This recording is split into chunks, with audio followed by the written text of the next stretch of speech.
Chapter 841. Purring. With a muffled sound, a dazzling halo suddenly illuminated the entire space within the cave. Clang! Within the halo, another strange sound rang out. It was the crisp sound of metal clashing against metal. In front, the Beast King was in the middle of the magic storm. The halo lit up the entire storm like a light bulb, causing the Beast King to squint as he stared at the center of the halo.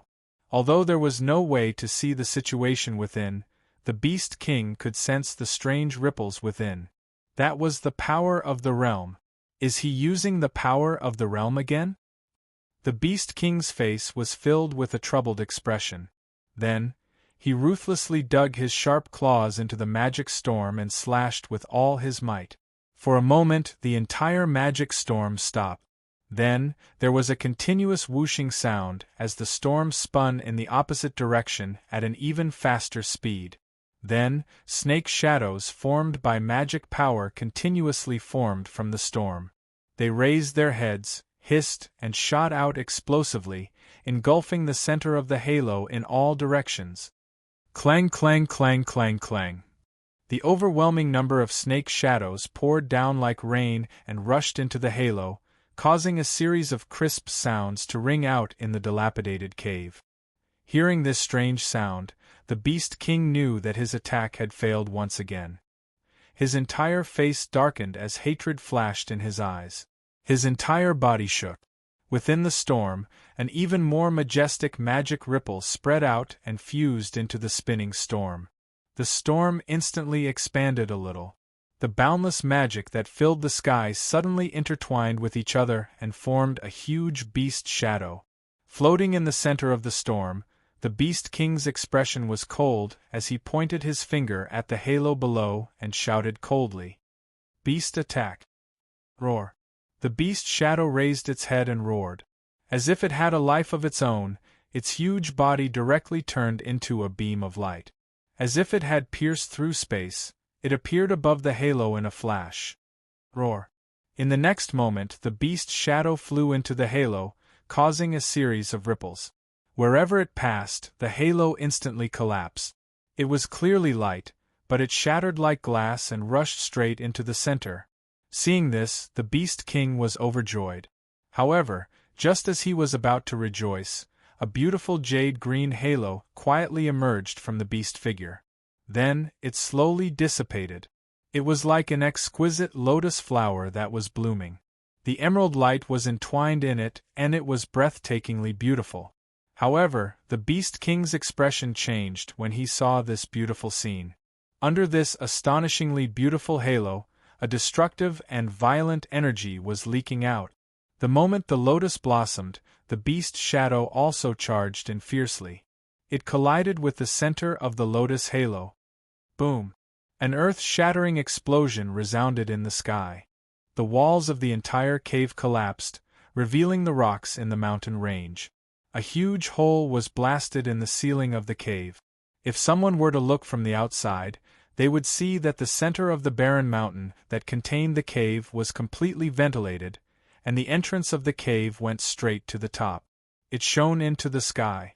The cave had long been reduced to ruins and completely disappeared. In the center of the ruins, a ferocious beast shadow was entangled with the emerald lotus halo. They continuously eroded each other. In the space where the two intersected, tiny pitch-black cracks began to appear. Even the space itself was collapsing. As the lotus rotated, the jade-green glow caused it to appear just like a green crystal ceramic. Traces of destructive and violent energy lingered over it. Regardless of how the beast charged, it was unable to break through the layer of dazzling light flower. Instead, as they eroded each other, the beast gradually became dimmer. Ka. The ripples in the space became more and more intense. Finally, a powerful suction force exploded from it and sucked some of the rocks and wood on the ground into the halo, shattering them into dust. The beast shadow grew dimmer and dimmer, and the demonic energy on its body also slowly dissipated. As the beast shadow gradually dimmed, the strange phenomenon in the space also slowly subsided until finally, it completely disappeared. Standing in the middle of the storm, the Beast King looked down at the dazzling light flower. Although his heart was also a little shaken, he did not show it on his face. He only clenched his fists tightly and felt a little despair in his heart. Not to mention the never-before-seen gap, the Beast King has no way of dealing with the terrifying power of the realm. In other words, he can't do anything to Wu Yen. His sharp fangs pierced through his lips and blood flowed out. Feeling the taste of blood in his mouth, the Beast King's heart was very unsettled. If he can't even defeat a fake who borrowed power, how can he take revenge when he meets Yakumo Yukari again? Just as the Beast King's heart wavered, the emerald flower floating above the ruins suddenly shot toward the Beast King, leaving a beautiful trail of light behind it. The Beast King hurriedly calmed himself down when he saw the light flower rushing towards him. He spread out his arms and a huge magic storm let out a sorrowful cry. It expanded like a light shield and wrapped around the Beast King. Bang! Just as the light barrier was formed, the light flower suddenly flashed and exploded on top of the light barrier like a bomb thrown into water. Like a magnificent firework, the berserk energy charged downwards. Circles of ripples rapidly spread over the seemingly sturdy magic energy light barrier. The speed at which the ripples spread became increasingly faster. Finally, it was unable to withstand the frightening destructive power and burst apart. The light flower rushed up and hit the center of the light barrier without mercy. Boom! With a muffled sound, the Beast King was directly sent flying, leaving behind a few afterimages in the sky. His figure flashed and dodged the halo that was pouncing towards him. By the time he stabilized himself, his figure had clearly become a little more miserable. Light smoke rose from his body. The Beast King's face was terrifyingly gloomy. With one foot in the air, he floated up.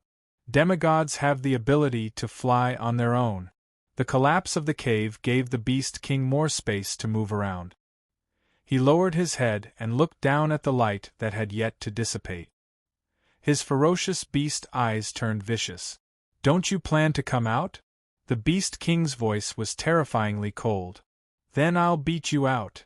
As soon as he finished speaking, a majestic magic power burst out from the Beast King's body and floated above his head like water vapor. It wrapped around his body and formed a huge bone statue. The bone statue looked like a lion and a tiger. It was completely composed of bones, but it was no longer grayish-white like before. Instead, it was black and gave off a demonic and terrifying feeling. A ferocious aura descended from the sky, causing the heaven and earth to become somewhat chaotic. His emotionless beast eyes stared at the light barrier. He raised his arm and pointed a finger at the light barrier below. Holy image technique. The bone statue trembled violently. Screech!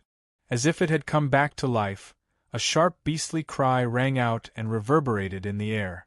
It opened its huge jaws and a jet-black ray of light as large as a javelin, carrying an extremely terrifying force, came crashing down on the light barrier like a meteorite.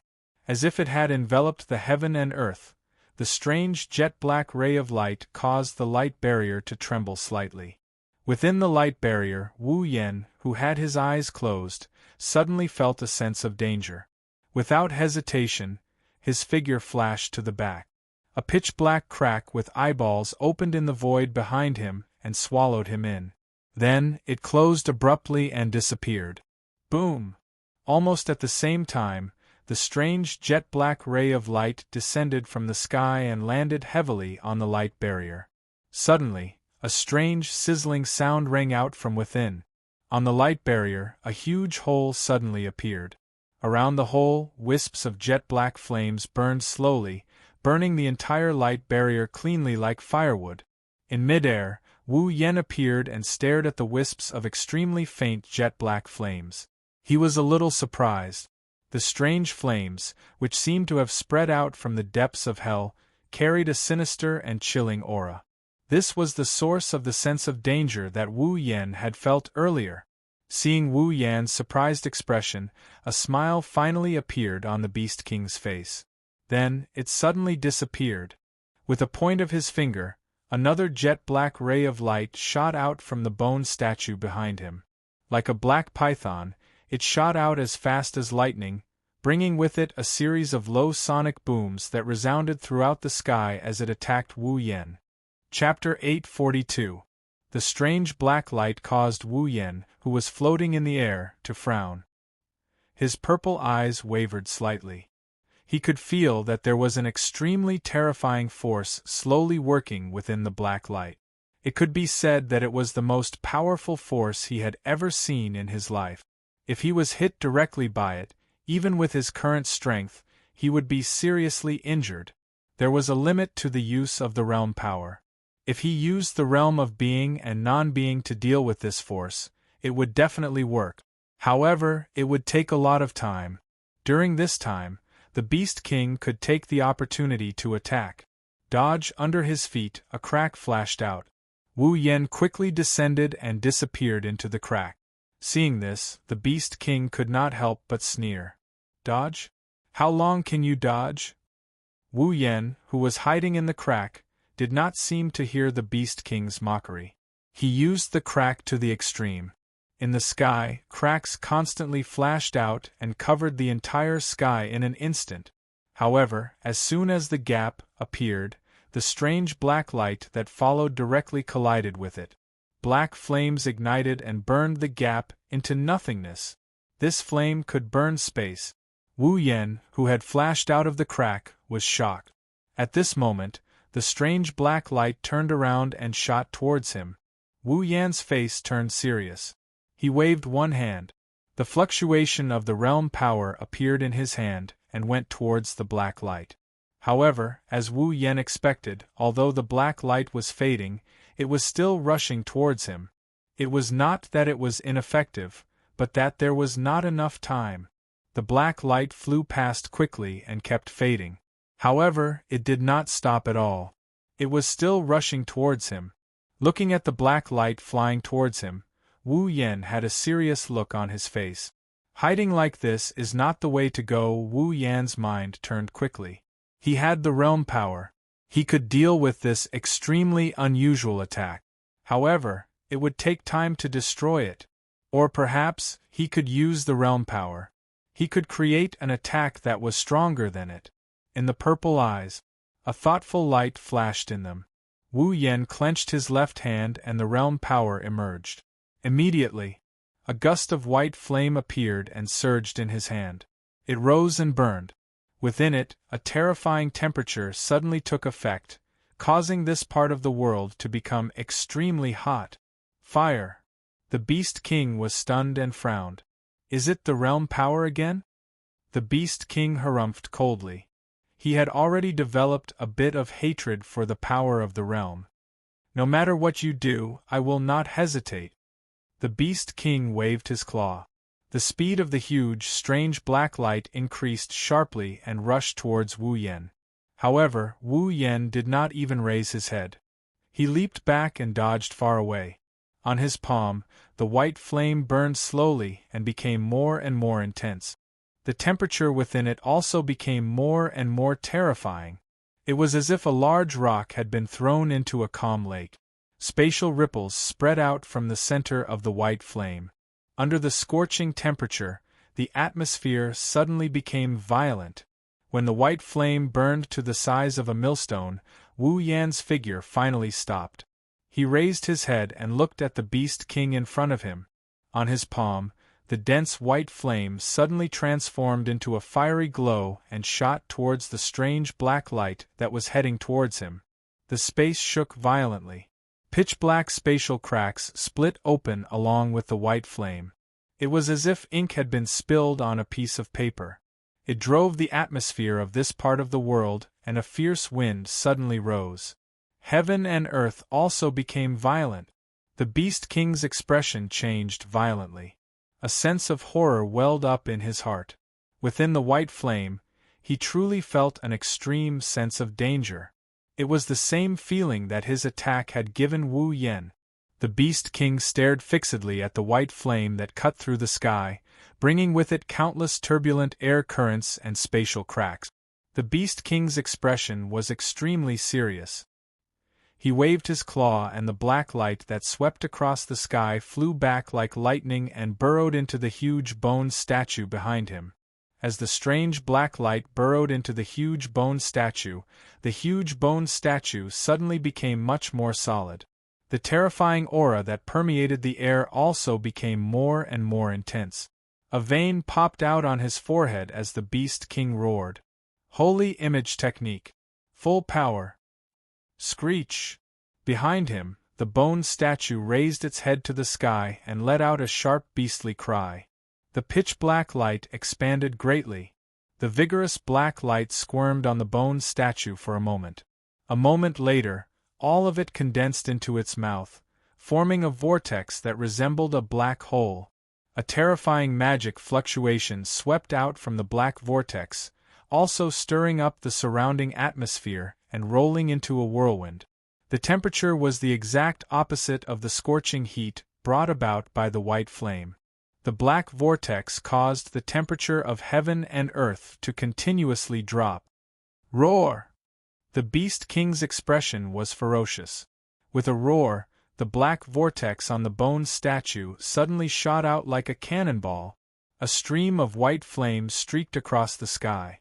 The pitch-black vortex ruthlessly met it with a resolute force. The next moment, boom! A thunderous explosion suddenly sounded, stirring up countless ripples.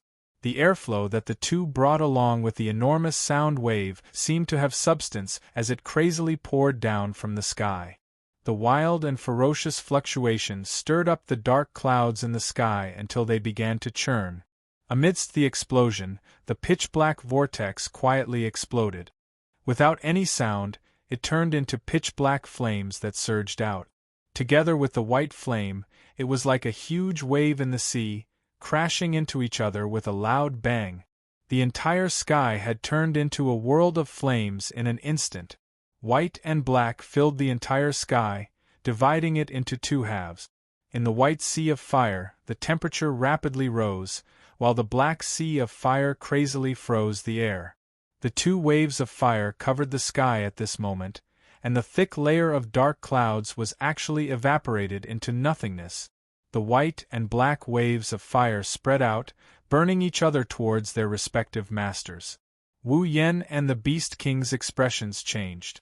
One quickly opened up a gap to swallow the oncoming waves of fire, while the other burned with magic to form a bone shield, blocking all the aftershocks. Fortunately, it was only the aftershocks. Otherwise, the two of them knew their own attack. This degree of resistance was not much different from not having any. In the center of the black and white sea of fire, the two colors of fire constantly collided. Under the waves of fire from both sides, ripples of energy undulated. The two sides seemed to be fighting to a standstill, each with their own territory, but not long after, a strange phenomenon suddenly occurred. A small dot of light flashed from the center of the collision between the two flames, and then rolled up. The white and black flames rushed into the dot of light at the same time, and in just a moment, they were completely swallowed by the dot of light. The sky suddenly fell silent. Kacha, a crisp and soft sound quietly rang out in the silent sky. The sound was very soft, but it still did not escape Wu Yen and the Beast King's ears. The two of them only felt their hearts tighten. They suddenly raised their heads and looked forward. Their eyes fixed on the small dot of light, and their pupils shrank.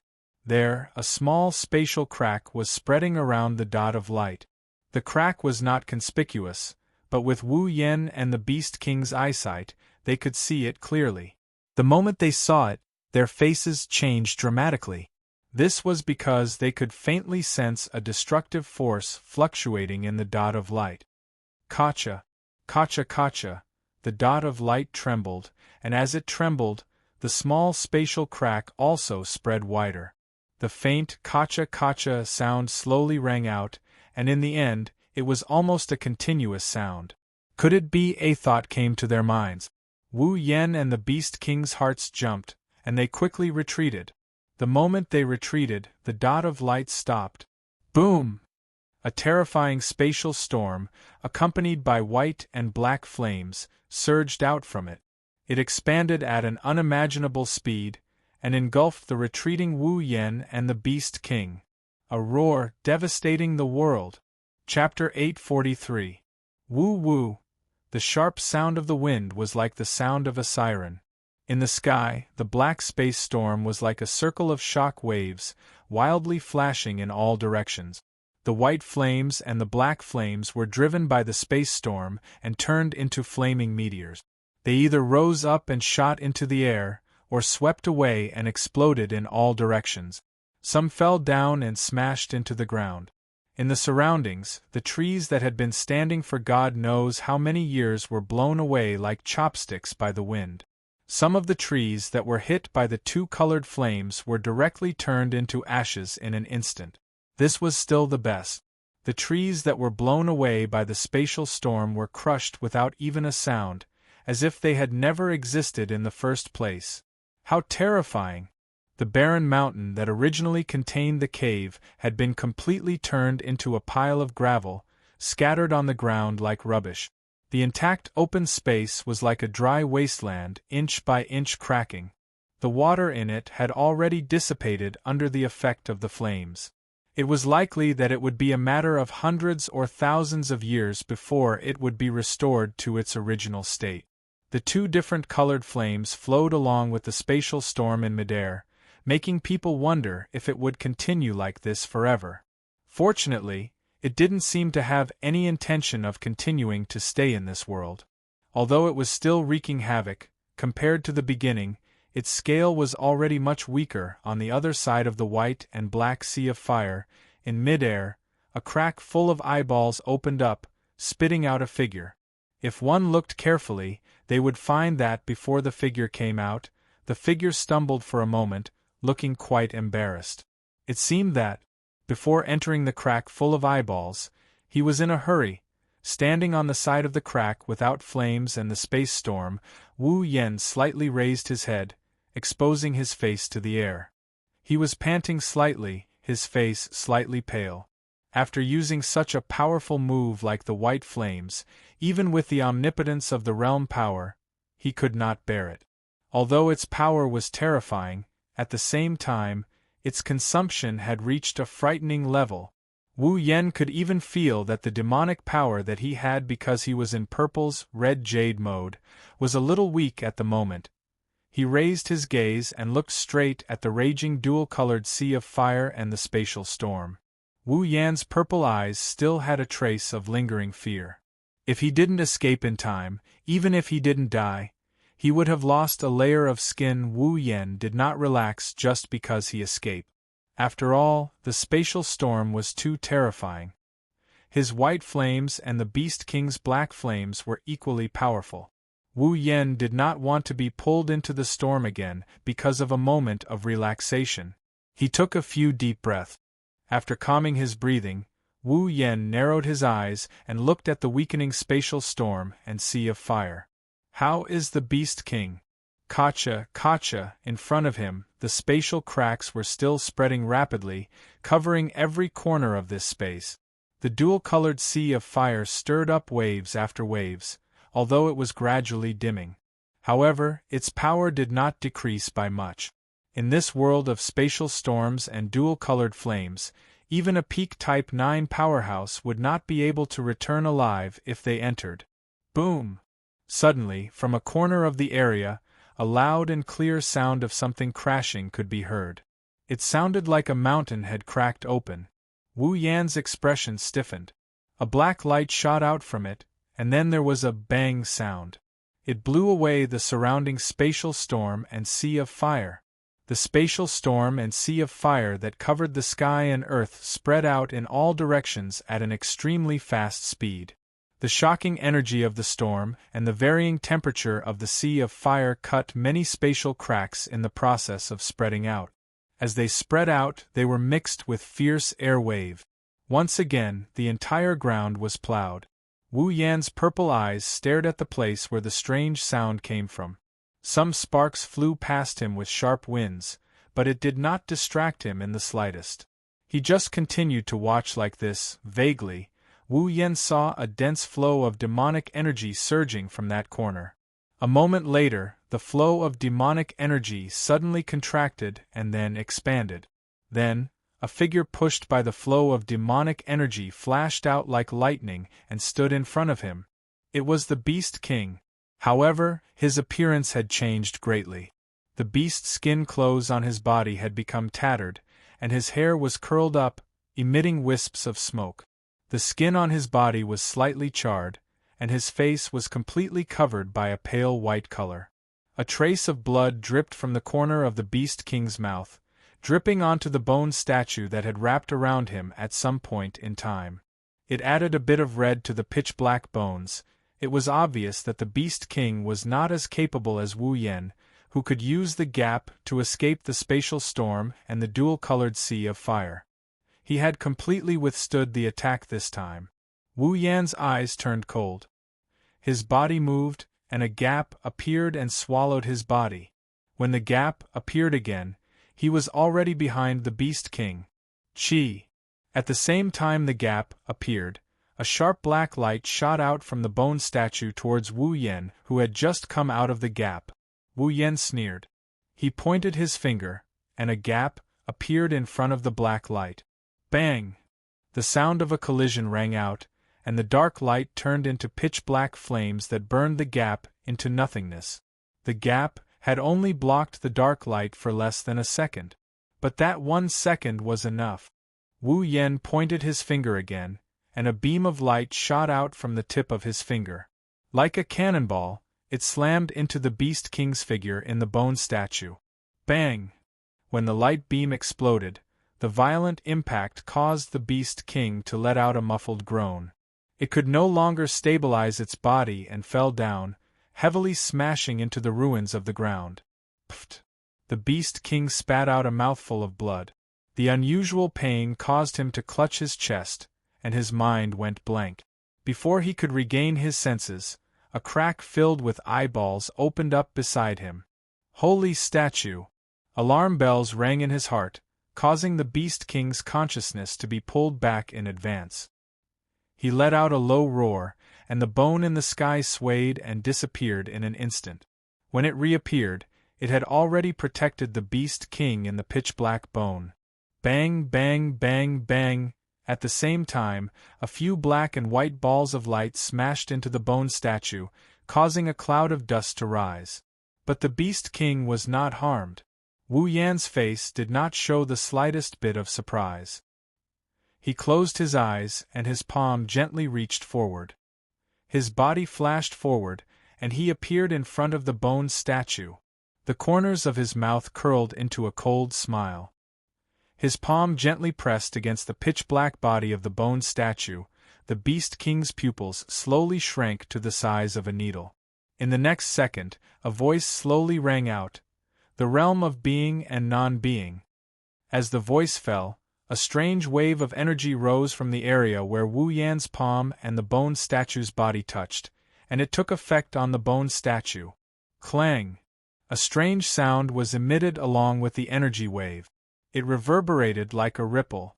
The entire pitch-black bone statue actually began to erode in the ripple. Its color gradually dimmed. Traces of cracks spread out from the pitch-black bones. In a short while, they covered the entire bone statue. Bang! Like a porcelain bowl, the bone statue directly shattered into pieces that filled the sky. Looking at the fragments that filled his vision, the Beast King's heart trembled violently, as if it was a reef that had been hit by a huge wave. Then, a fierce look flashed across the Beast King's eyes, and he activated the little bit of demonic power left in his body. However, before he could react, a figure appeared in front of him in a ghost-like manner. The hand that had just been on the bone statue was gently placed on the Beast King's thick shoulder. A cold murmur slowly rang out, causing the Beast King's body to stiffen. "It's over!" In his heart, a fatal sense of danger surged up along with a familiar energy. The realm of heaven and earth. The voice that fell into the Beast King's ears was no less than a death sentence, and it became the declaration of the end of this battle. Boom! The sky shattered, the earth cracked. Chapter 844. Boom! An earth-shattering roar echoed throughout the behemoth forest, even reaching the campsite outside the behemoth forest. In the campsite, all the patrols in the middle of the night were shocked by the loud noise.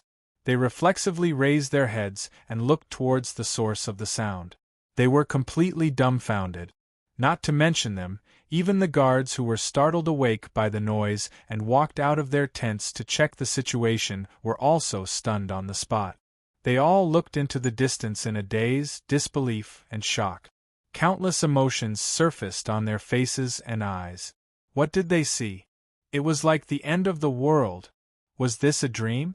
Countless people who were awake, those who were unconscious, those who were just sleeping, and those who were patrolling at night, all had the same thought at almost the same time.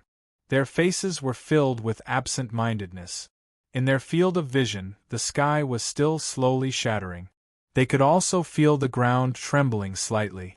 It was obvious that not only the sky, but the ground in that area was also suffering from a destructive attack. Heaven and earth were in that area. It had long become a luxury, not a single bit was left. Without a doubt, if this phenomenon continued, then sooner or later, the campsite would also be included. The guards in the campsite were all at a loss as to what to do. Some of them were desperately shouting, while others ran towards the direction of the higher-ups, seeking instructions. Some of the more timid guards even began to escape from the campsite. In an instant, the entire campsite was in chaos. "Don't panic! Don't panic!" In the center of the campsite, Pelosi shouted at the top of his lungs. Even he was inexplicably frightened. But it was not to the extent of causing a commotion because of an unknown phenomenon. He suppressed the shock in his heart. Pelosi raised his hands. He shouted loudly, "Everyone gather here for me! Wait for orders!" Hearing Pelosi's words, the guards recovered from the sudden situation that caused them to be at a loss. Although the clamor was still there, it was not as chaotic as before. However, the operation was no longer as chaotic as it had been at the beginning.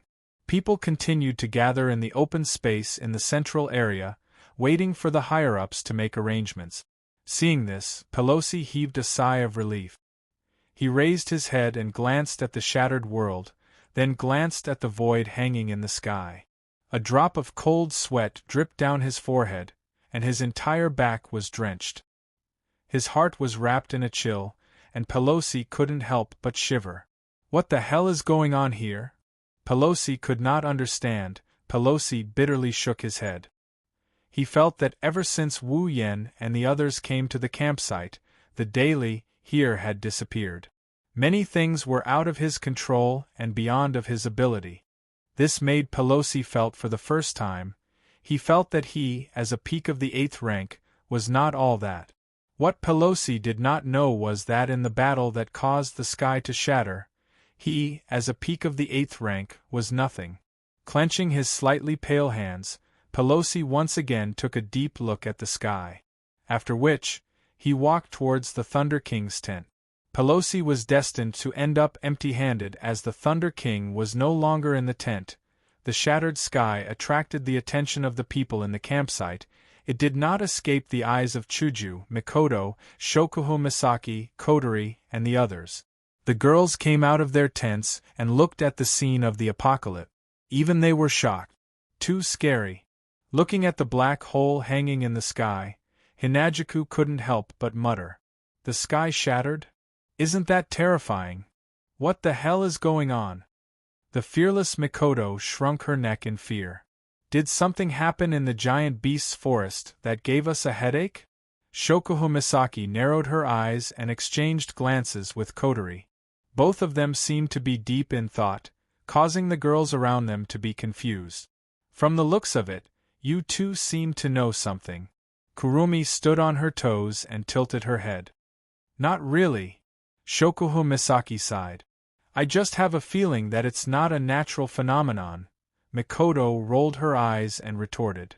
Isn't that the same as not saying anything? What kind of natural phenomenon could cause something like this? No, that's not what Shokuha meant. Kotori replied on behalf of Shokuha Misaki. She meant that the sky shattered because of someone's actions. Huh? Hinajuku and Mikoto looked at each other with an amused expression. Are you trying to say that the shattering of the sky was caused by someone? I'm afraid. Shokuha Misaki lowered her head.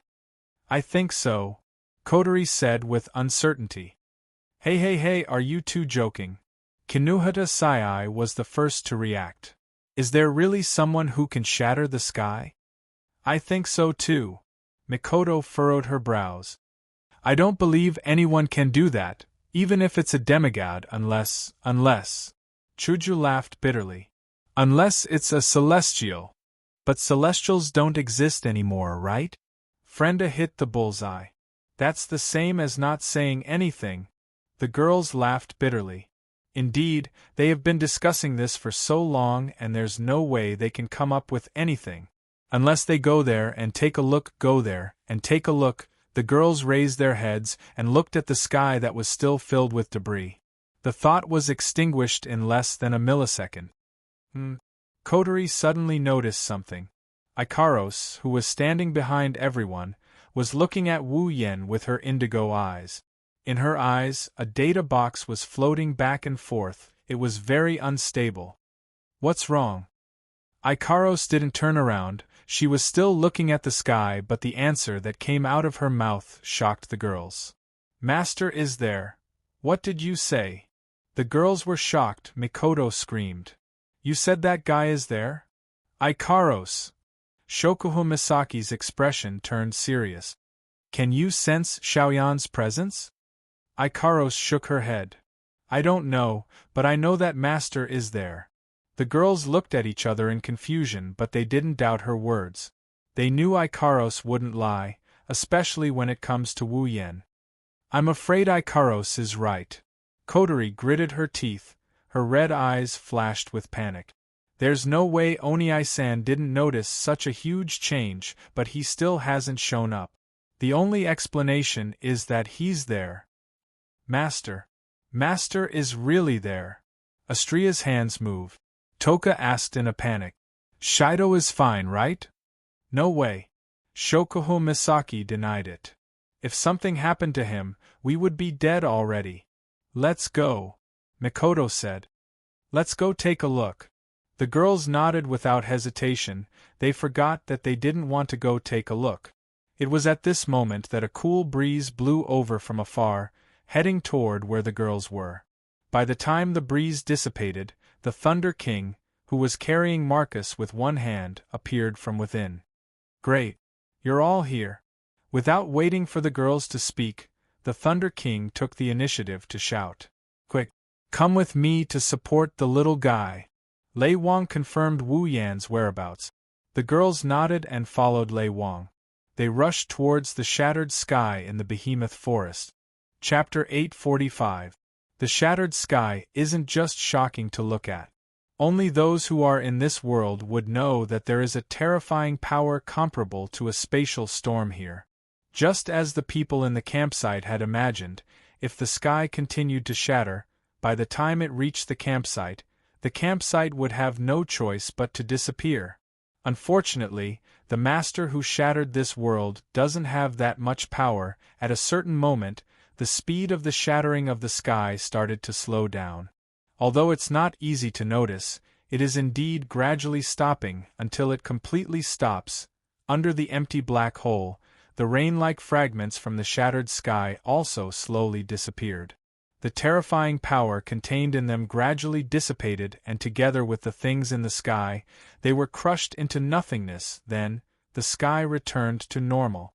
At a speed visible to the naked eye, the empty black hole was covered by a dark cloud and retracted, returning the curtain of night to the Spalier world. After an unknown amount of time, when the empty black hole completely disappeared, the strange changes in the sky returned to normal. It was still silent, only a little bit of starlight and moonlight were showing their existence. Everything seemed like nothing happened. Of course, if someone came to this world, they wouldn't think so. Not only did the sky shatter, the ground also disappeared. A huge crater with a diameter of more than a kilometer stood in this corner.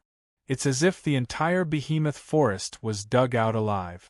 Not to mention the magical beasts and creatures that were living here a moment ago, even the trees are gone. Only in that huge crater, several hundred meters deep, there are still two breaths. Looking up, Wu Yen bitterly smiled as he looked at the sky that returned to normal and the pitch-black crater that filled his field of vision. Her pale complexion made her look exceptionally sorrowful. His long golden hair fluttered without wind, gently fluttering, caressing his black robe. His purple eyes were filled with endless exhaustion. His chest was violently rising and falling.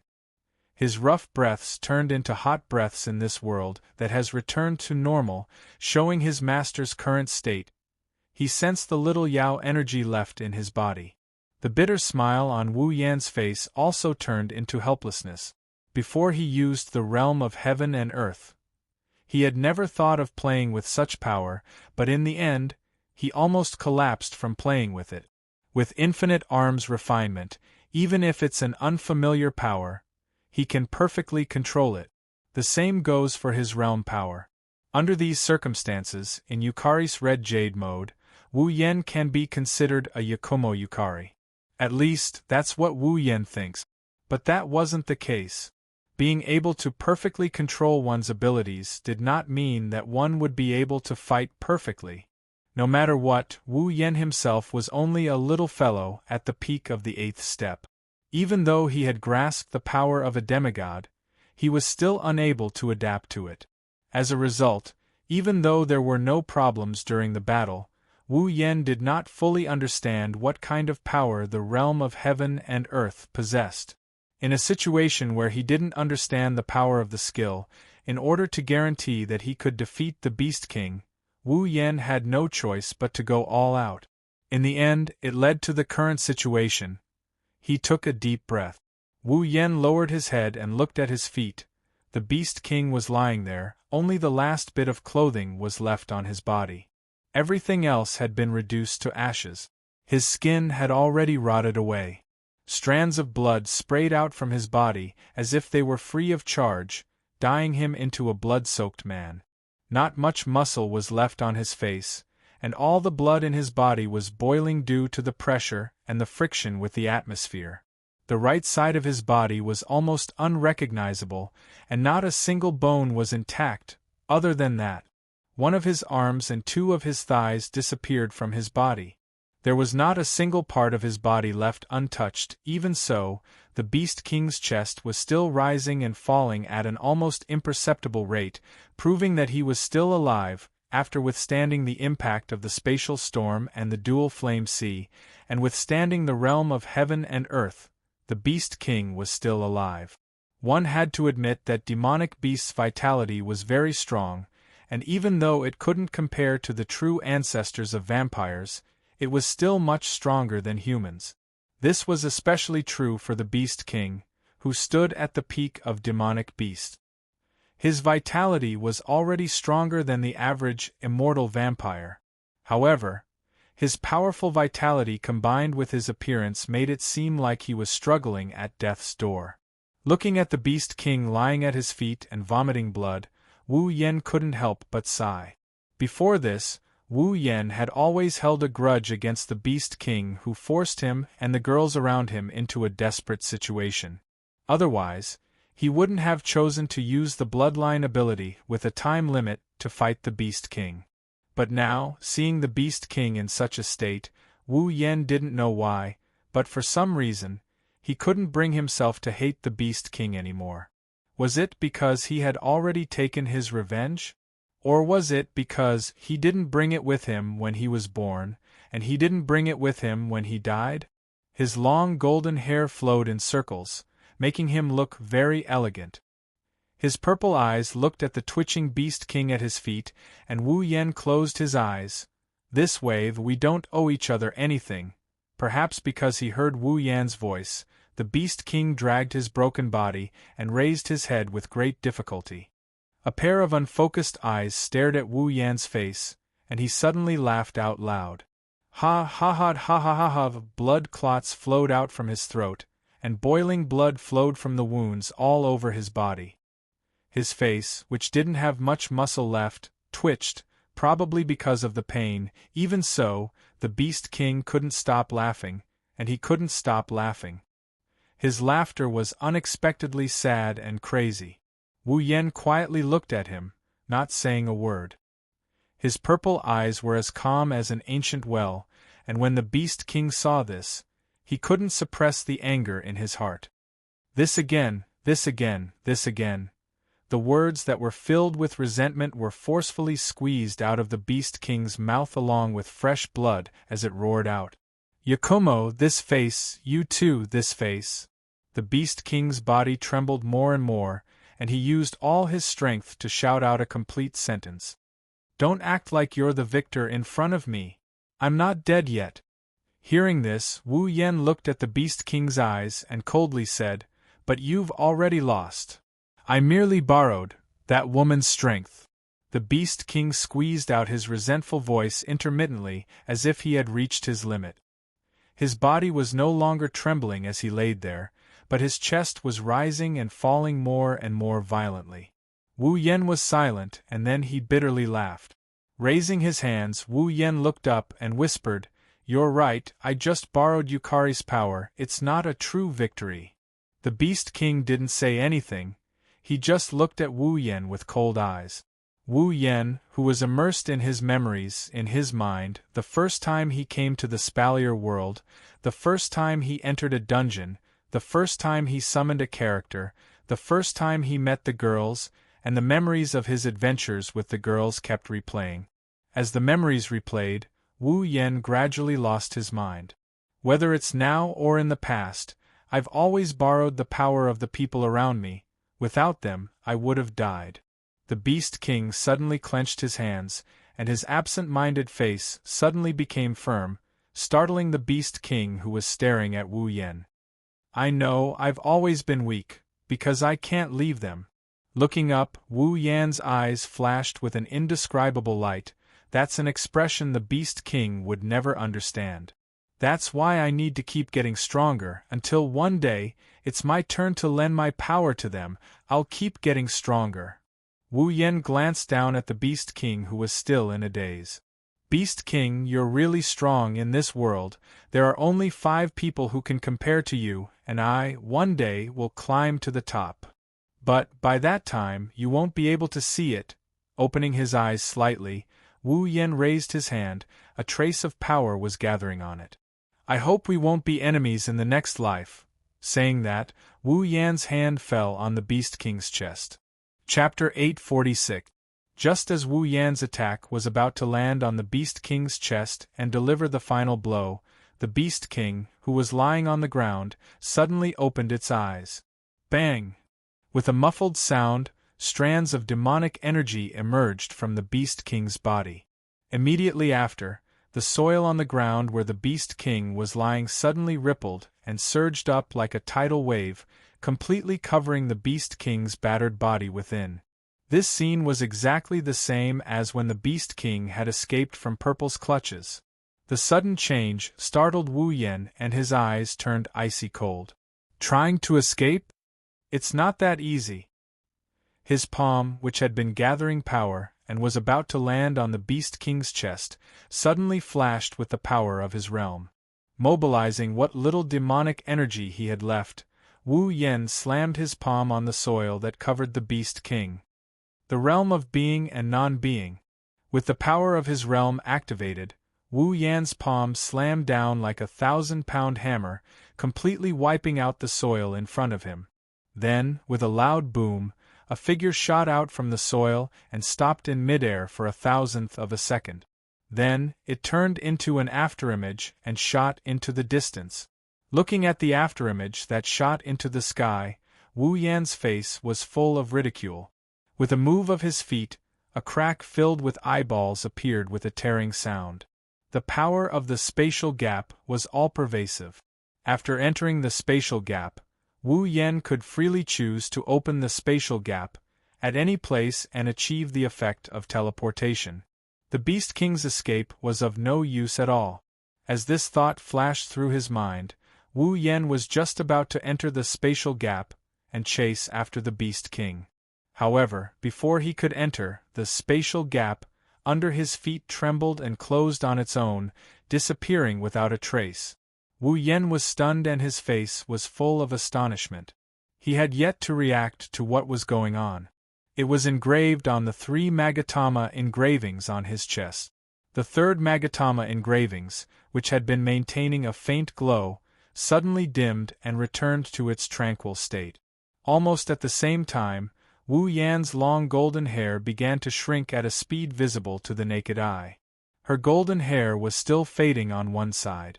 By the time he had retracted his short hair, the golden color returned to Wu Yan's original black, and his purple eyes returned to their wine-red color.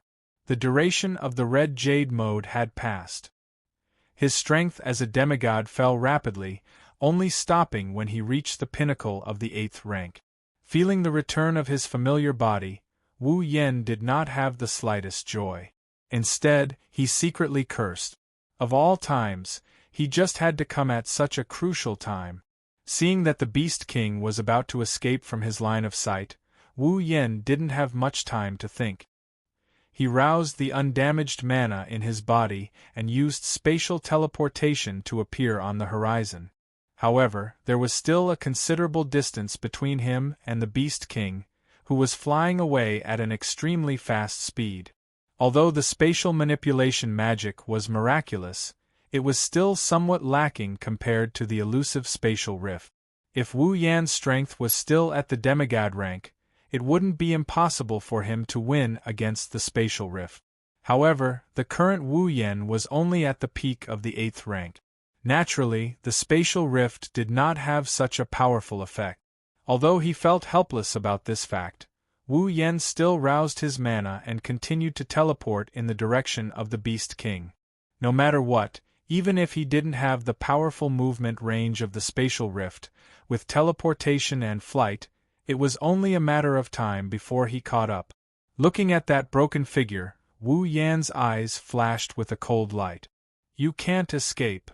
In the sky above the behemoth forest, a streak of light flashed past like a bolt of lightning. In the blink of an eye, it rushed into a continuous mountain range in the behemoth forest.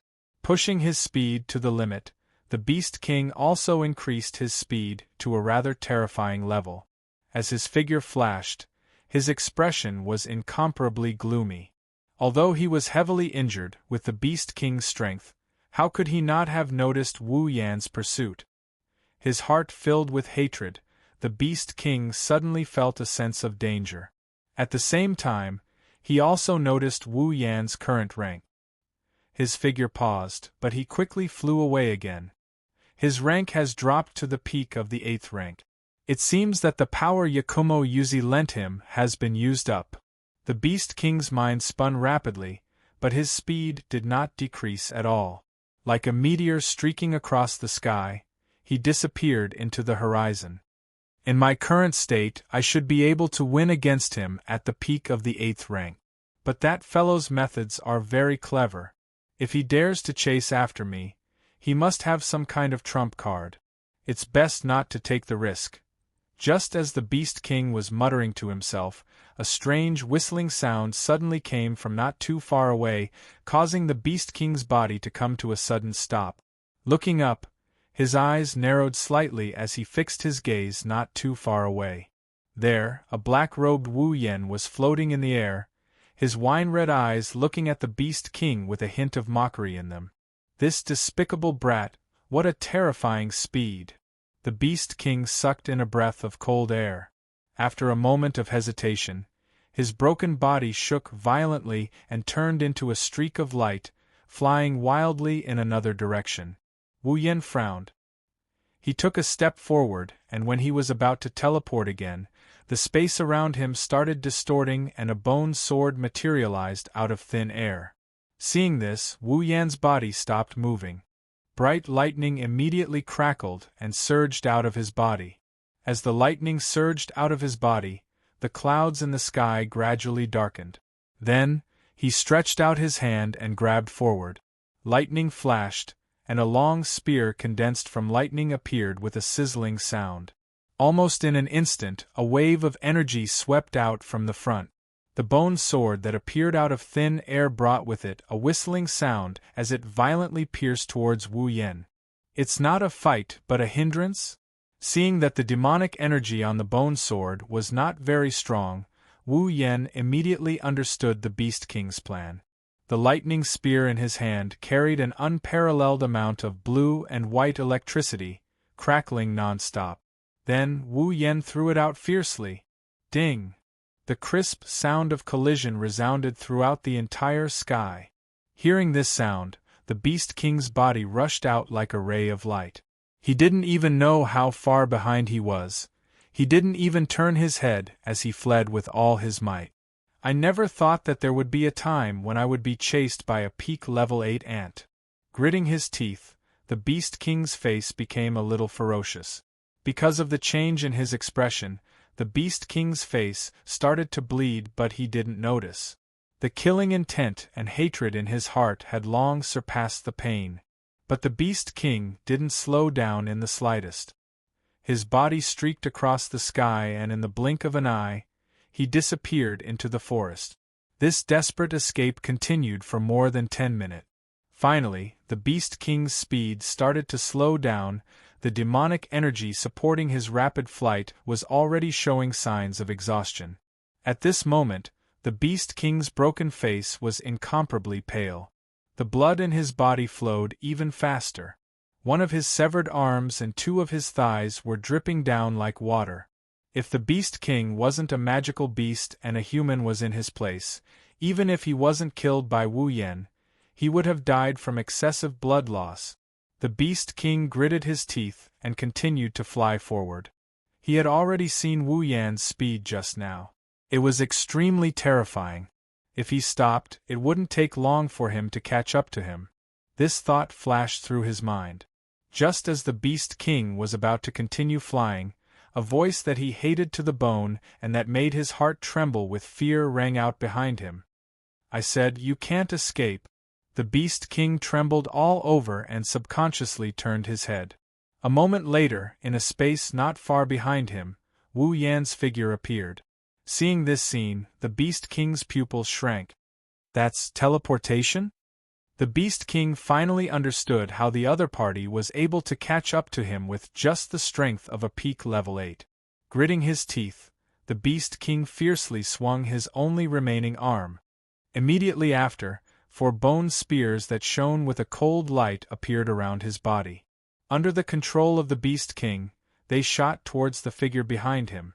As for the Beast King himself, the moment the bone spears shot out, he turned around and hurriedly fled again. Chapter 847. As soon as he appeared, Wu Yan's expression changed. 4 thick bone spears shot out from the front like ribbons, twisting at different angles during the shooting process, mercilessly stabbing towards his front, back, left, and right from 4 different directions. Judging from the mana fluctuations on the 4 bone spears and the explosive sounds, it was clear that the Beast King wasn't just trying to obstruct him with this attack. Even though his magic was about to run out, the Beast King did not hesitate to use a powerful spell. He was very bold. After all, the reason why the Beast King was able to drag its battered body and escape at such a high speed was because of the support of its magic power. Once the magic power in its body is depleted, the Beast King would no longer have any chance of escaping. Humph! Wu Yen snorted and turned his head. He looked in the direction the Beast King had escaped and smiled coldly. His body disappeared with a bang.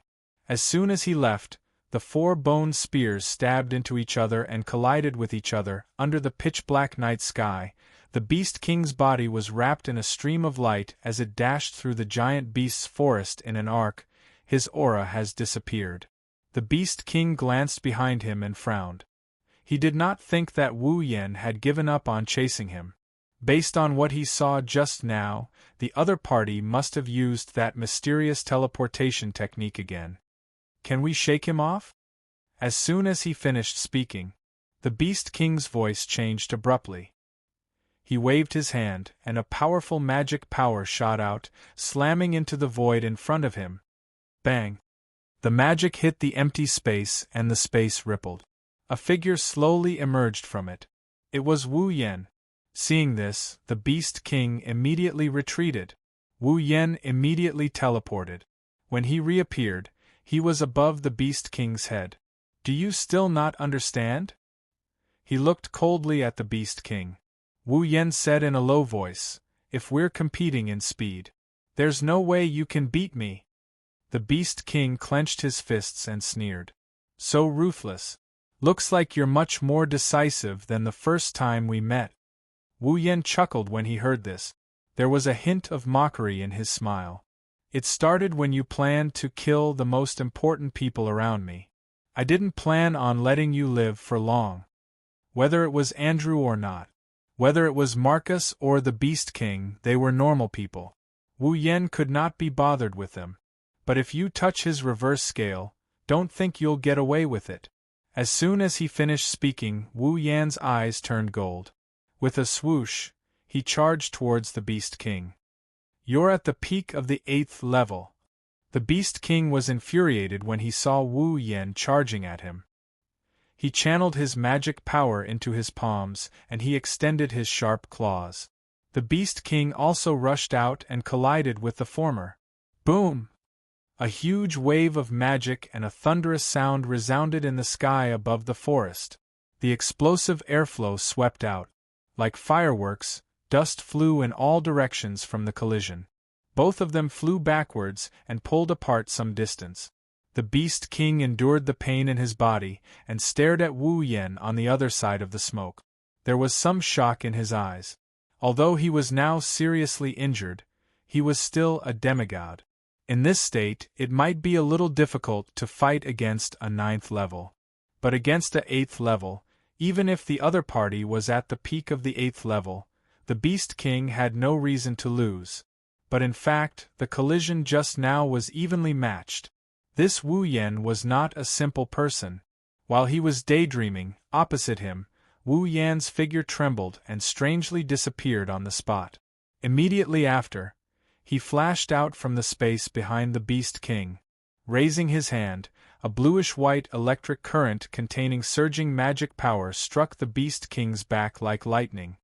Thunder Light Fist. Boom! A low muffled sound was heard. The magic power on the surface of the Beast King's body flowed rapidly and forcefully resisted Wu Yan's attack. However, his body started to sway slightly. Seeing that the body wrapped in magic power could not bear the burden and was shaking, Wu Yan narrowed his eyes. With a clench of his hand, bluish-white electric light filled his entire body. With a flick of his finger, the bluish-white electric current whistled through the air with a crackling sound. It was entwined in the scorching atmosphere and shot out explosively. With the Beast King's experience, he could of course see that these few small electric currents were definitely not something that he could withstand in his current state. A trace of fear flashed in his eyes. The Beast King's figure retreated rapidly, but he was cursing loudly in his heart. He was clearly at the peak of the 8th level, but his attack was comparable to that of a 9th level. This Wu Yan was simply a monster. You still want to escape? Wu Yan waved his hand and the electric current that flew out suddenly increased in speed. Like a thunderbolt, it violently struck the Beast King's body. Boom! After being struck by the electric current, the magic power surrounding the Beast King's body quickly dimmed by a lot, causing him to turn pale with fright. Before he could react, another electric current followed closely and violently struck the Beast King's chest again. Boom! With a muffled sound, the Beast King was hit by the electric current head-on. With a muffled groan, he smashed into the forest below. Boom! Boom! Boom! Wu Yan's palm danced and several electric spears formed by electric current shot out explosively. All of them struck the Beast King's body. A series of muffled sounds rang out, mixed with the Beast King's miserable cries. Damn it! Large amounts of blood sprayed out from the impact of the electric current. The magic power wrapped around the Beast King's body became thinner and thinner. The Beast King's face was malevolent and his eyes flashed with a crazy light. Don't think that you can have your way with this. Looking at Wu Yan, who was looking down at him from above, the Beast King took a deep breath. His chest slowly puffed up as he raised his head and roared violently. Roar! The deep roar rapidly reverberated from the Beast King's mouth, turning into a sound wave. With a boom, it exploded in the sky above the behemoth forest and scattered in all directions. Seeing this scene, Wu Yan deeply furrowed his brows. In his heart, a bad premonition quickly rose up, causing him to raise his hand reflexively. Wu! Ing! Just as Wu Yan was about to use the railgun to directly end the Beast King, a series of continuous beast cries suddenly rang out from the horizon not far away. Wu Yan's movements froze and he abruptly turned his head to look at the source of the sound. With one look, his face immediately froze on the spot. All he saw was a group of flying magical beasts emerging from the behemoth forest below. An endless stream of flying magical beasts continuously flew over here. Not good. Wu Yan's face also changed. The Beast King coldly laughed and loudly shouted, "Attack!" Wu! Ing! Under the Beast King's command, the group of magical beasts did not hesitate at all. Flapping their wings or using flying magic, they quickly rushed towards Wu Yan. Among them, there were 7th level, 8th level, and even 6th level and below. With their instincts as magical beasts, they should know that against Wu Yan, only death awaited them. However, at this moment, these magical beasts were like moths to a flame. By the time they reached Wu Yan's side, they all had a tacit understanding and simultaneously surrounded Wu Yan. Ha ha ha ha! Below, the Beast King raised his head to the sky and laughed wildly. His body moved, turning into a ray of light and quickly disappearing into the depths of the forest. He only left behind a single sentence, echoing in the surrounding space and into Wu Yan's ears. Wu Yan, in the future, this king will definitely repay everything you've given me today. Hold it right there. Wu Yan bent down and was just about to rush down when the surrounding magical beasts seemed to have received some sort of message. Amidst their roars, they all rushed towards Wu Yan. Without any other choice, Wu Yan could only use spatial teleportation to escape the encirclement of the magical beast. He slowly emerged below and scanned his surroundings. However, he had already completely lost track of the Beast King's aura and traces. A sullen fury rose from Wu Yan's chest. Feeling the magical beasts continue to pursue him from behind, Wu Yan roared angrily, his voice echoing through the forest. In the next moment, the overwhelming horde of magical beasts covered Wu Yan's figure. Chapter 848. More than a dozen shadows are moving at a terrifying speed. They are running around the tree-filled behemoth forest. They are like thin black ribbons, shuttling back and forth, heading towards a certain direction. One could faintly see that a few of these figures had a pair of wings on their backs as they floated in the air. However, their speed was not inferior to the former's. In fact, they were even faster than the former's as they nimbly shuttled through the forest. From the looks of it, they seemed to be in a hurry. Shoujo Misaki may have a unique ability, but in terms of physical strength, she was at the bottom of the pack. That's why Ikaros was holding her in her arms as they flew through the air. Shoujo Misaki took a look at the sky and frowned. The sky that looked like it was the end of the world a moment ago has returned to normal, but she didn't feel at ease at all. Instead, she started to worry. According to Lei Wang, that scene was probably caused by Wu Yan's battle with the Beast King. Shoujo Misaki doesn't know who caused that scene, but the thought of Wu Yan fighting alone made her uneasy. Back then, Wu Yan, her group, and Fei couldn't do anything to the Beast King. Only Flandre-chan was able to inflict some minor damage to him. Now Wu Yan is fighting alone. Compared to back then, no doubt. Now Wu Yen is definitely stronger. Not only did he level up, he also has a new ability. He is strong enough to dominate all those below Tier 9. Wu Yen can even take on those who just reached Tier 9. But the Beast King is a demigod. Even if Wu Yen uses Flandrachan's Ruby mode, he is still no match for the Beast King. Thinking of this, Shoujo Misaki couldn't help but start to worry. Shoujo Misaki didn't know that Wu Yen had Yukari's Ruby mode other than Kurumi and Flandrachan's. When Yukari left, she and Mikoto were still looking after their sisters in the Behemoth Forest. Naturally, they didn't know when Yukari left. She even gave Wu Yen a drop of her blood. After that, Wu Yen returned to the Spalier world and reunited with them a few days ago. It's understandable that she didn't tell Shoujo Misaki about this. Shoujo and the others knew about this. However, she was still worried and didn't explain it to Mikoto and Shoujo Misaki. Now, everyone here only had one goal, and that was to get to Wu Yan's side. Li. Wu. Wu. Ing. Just as the group was hurrying forward, the faint cries of beasts reverberated in the distance. The Thunder Sovereign, who was most sensitive to wind, was the first to hear this sound. Did you guys hear a beastly roar? Beastly roar. The girls paused for a moment. What's so strange about that? Mikoto pursed her lip. Her gaze never left the front, not even for a second. This is the Behemoth Forest. There are demonic beasts everywhere. How can there be no beastly roars? Lei Wang didn't feel relieved. Instead, he became even more confused. That's not right. It's nighttime. The demonic beasts in the Behemoth Forest wouldn't roar so loudly. The nocturnal demonic beasts wouldn't roar to scare away their prey. Also, this roar sounds like... Kotori suddenly looked up.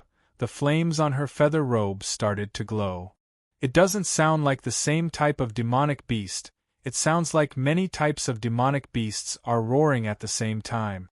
Many types of demonic beasts roaring at the same time?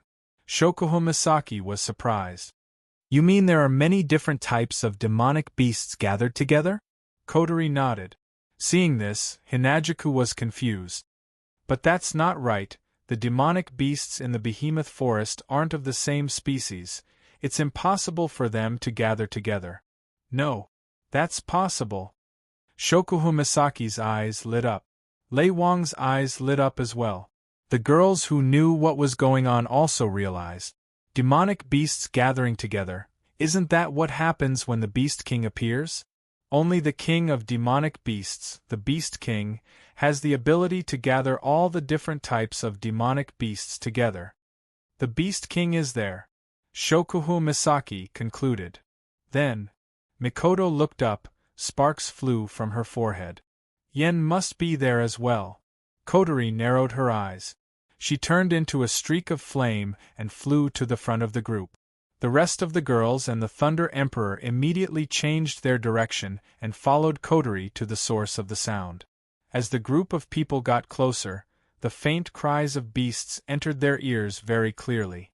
It was no longer as vague as it was at the beginning. This time, everyone could hear the different sounds contained within the cries of beasts. For example, angry roars, and also screams. After exchanging glances with each other, the group of people became even more certain of their guesses. They used 120% of their speed to rush forward. Very soon, they also saw it. In the sky above a certain area, countless demonic beasts were charging towards a single direction. They were attacked by fire, lightning, wind, and ice. They fell down into the Behemoth Forest. The one who caused this scene and used all sorts of elemental attacks is a tall figure floating in the middle of the demonic beast. Almost at the first moment they saw this figure, all the young ladies recognized his identity. Yen.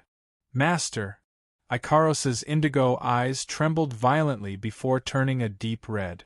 Her hair swelled up slightly and a pure white halo appeared on top of her head. Sky Queen mode. On. Ikaros put on a pure white light armor and her pink wings turned into a pair of blue wings. Ikaros passed Shoujo Misaki to Astria as fast as she could and shot into the sky like a rocket. The next moment, cherry-colored missiles appeared out of thin air around Ikaros's wings and turned into streaks of pink light. Like a swarm of locusts, they flashed towards the demonic beasts surrounding her figure. Boom, boom, boom, boom, boom, cries of agony followed by explosions resounded throughout the night sky. The demonic beasts that were hit by Ikaros' homing missiles were reduced to ashes without any suspense. Only a portion of them were left with intact corpses, charred black and smoking as they fell to the ground. Mikoto, Kotori, Flandre-chan, and the other flying girls followed Ikaros's lead. Astria was tossed onto the ground by Shoujo Misaki's butt. Even Toka flew towards Wu Yen with her angel sword thrown. Wu Yen saw the arrival of the girls. When he saw the girls attacking, he quickly increased the frequency of his attacks. As a result, the one-sided slaughter began. By the time everything calmed down, the ground where they were standing was already covered with the corpses of magical beasts. Yen. The girls finally came to Wu Yan's side. Mikoto pointed a finger at Wu Yen. It almost hit his nose. "You bastard, I can't believe you came here alone to do something so dangerous." Wu Yen flinched. He saw the displeased looks on the girls' faces. He smiled helplessly. "I'm sorry, I didn't expect such a huge secret to be revealed." The girls' expressions lightened up after hearing Wu Yan's explanation. Lei Wang came to Wu Yan's side and asked with a serious expression, "Where's the Beast King?" Wu Yan took a deep breath. He clenched his fist and bitterly smiled. "He escaped." Escaped? Lei Wang didn't understand what Ikaros meant by that. "The peak tier 8 Wu Yan is fine instead. It was the demigod Beast King that escaped?"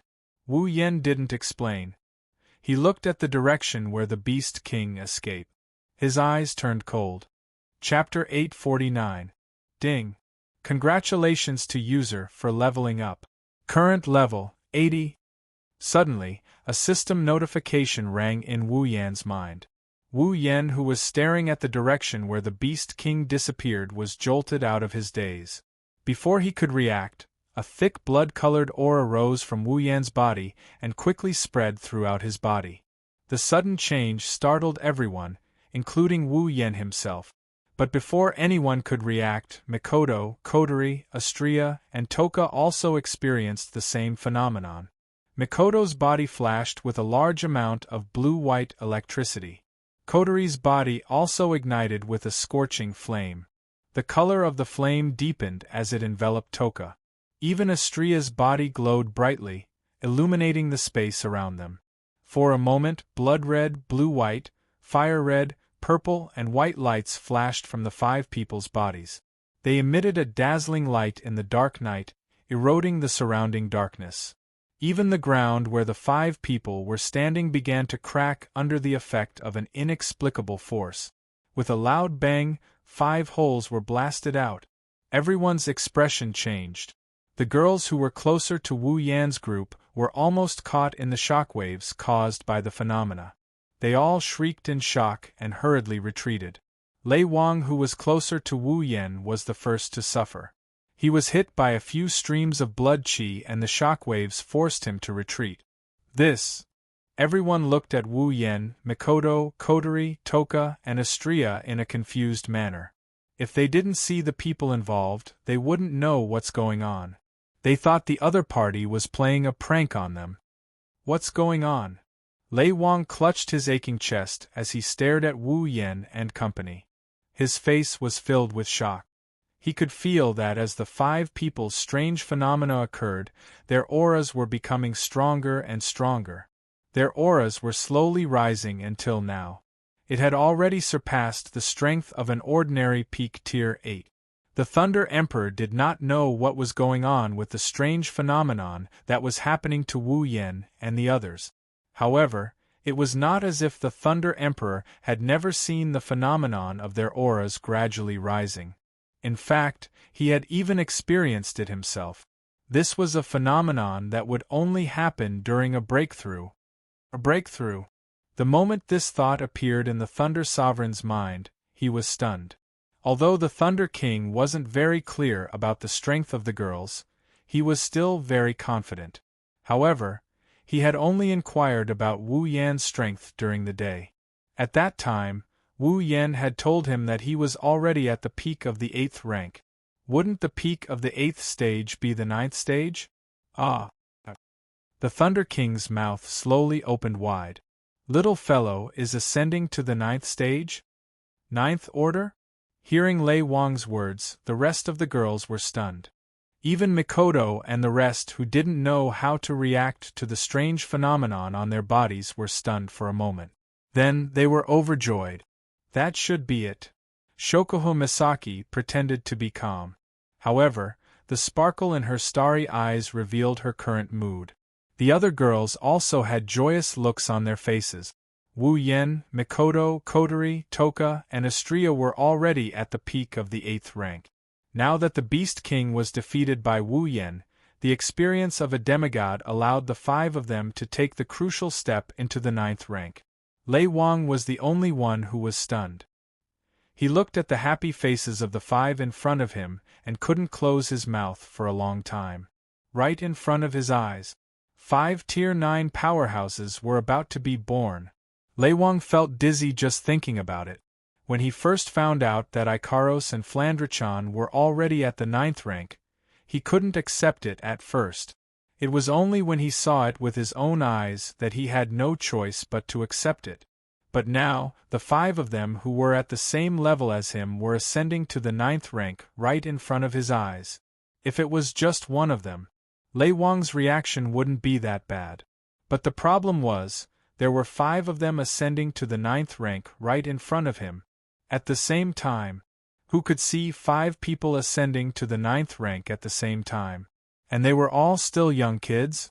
Even the 4 god-tier powerhouses of the Spalier world didn't have the luck to witness this. Lei Wang was in a state of confusion. The 5 of them were overjoyed. They closed their eyes and started adjusting the energy in their bodies. Mikoto slowly retracted the electricity flowing around her body.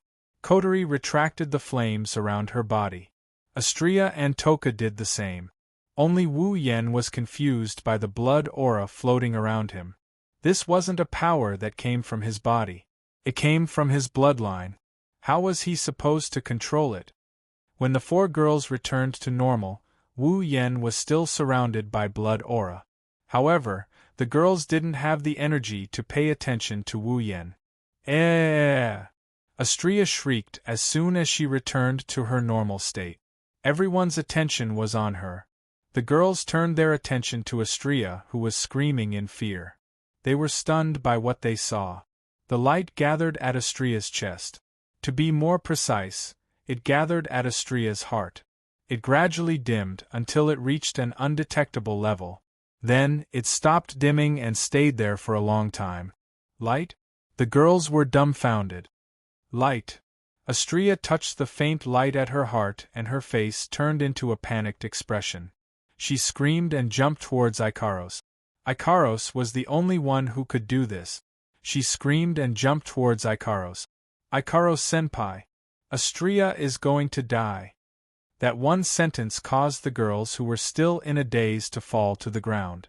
Astria, on the other hand, had tears streaming down her face. Ikaros-senpai. I'm about to die. I'm about to die. Ikaros wasn't able to keep up with Astria's rhythm. She used her pitiful indigo eyes to look at the ball of light above Astria's heart. A stream of data flashed across her eyes and she froze. This phenomenon. Ikaros placed her hand on Astria's chest and said in a daze, I experienced it before as well. Hearing this, the girls all seemed to have thought of something, and Shoujo Misaki suddenly understood. That's right. This phenomenon happened when Ikaros ascended to Tier 9 as well. Phenomenon? Kotori, Kurumi, and the others who were summoned later asked, but Shoujo Misaki didn't answer immediately. Instead, she said something thoughtfully. If I remember correctly, this phenomenon happened when Ikaros ascended to Tier 9. The Pandora system in her body started to awaken. That means... Shoujo and Mikoto looked at Astria in shock. Astria, are you going to start your Pandora evolution as well? If I'm not mistaken, that should be the case. Astria blinked. Her panicked expression collapsed as she let out a sigh of relief. What? So she's not going to die? The girls sweated profusely. While the girls are still mesmerized by Astria's transformation, Wu Yen, who lost his bloody aura, looked a little out of sorts. Kurumi tilted her head when she noticed this. What's wrong? Utsusama. Wu Yen snapped out of his daze. He felt warmth in his heart when he saw the concerned looks on the girls' faces. He quickly shook his head. It's nothing, don't mind it. Wu Yen grinned as he immersed himself in his sea of consciousness. The system notification that rang in his mind just now, ding. User's level has met the awakening requirement of True Ancestor Bloodline. True Ancestor Bloodline ability has been automatically awakened. Please choose one of the three options below as a Bloodline ability. 1. Mist Transformation. 2. Blood Pact. 3. Vassal Beast Summon. Chapter 850. Behemoth Forest, the campsite. A night had passed. The apocalyptic sky had disappeared into the distant horizon like a dream. After the initial chaos, the campsite once again returned to its peaceful state. The guards who were patrolling around the campsite forced themselves to stay awake and began their mission for the day. However, no matter if it was their mind or body, they were all abnormally exhausted, causing the entire campsite to be filled with a dispirited atmosphere. They couldn't be blamed. The events that had happened in the camp these past 2 days had tormented these pitiful guards. Not to mention other things, just being woken up from their sleep twice in a row already made them physically and mentally exhausted. First, it was Wu Yen who was furious and woke up all the guards in the middle of the night. The matter of Andrew's death caused everyone to lose the sleep they had the night before. Last night, such a ridiculous phenomenon occurred, causing everyone to be in a state of panic. It was impossible for them to sleep. It had only been 2 days, but so many things had happened. Even though the guards in the campsite were all warriors and magicians, they were still somewhat overwhelmed. It was only natural for such a phenomenon to occur. At this moment, in a large tent in the center of the campsite, there should only be 1 or 2 high-ranking officials. However, at this moment it was filled with a black mass of figures. All sorts of noises mixed together, buzzing incessantly, causing one to feel as if they were in a beehive, causing one to feel extremely irritated. Almost all of the high-ranking officials in the campsite were present, discussing animatedly. At the same time, all of them were looking at the main seat in the tent. Over there, a figure was seated on a high seat. That dignified face that had intimidated all the guards yesterday was currently in a state of absent-mindedness. For a long time, he did not speak. Although it had only been a day since the Thunder King had arrived at the campsite, the impact he had received was definitely greater than that of the other garrison members. That was only natural. Think about the council, formed by the 3 great empires and the 9 great clans. There were only 12 ninth-grade powerhouses.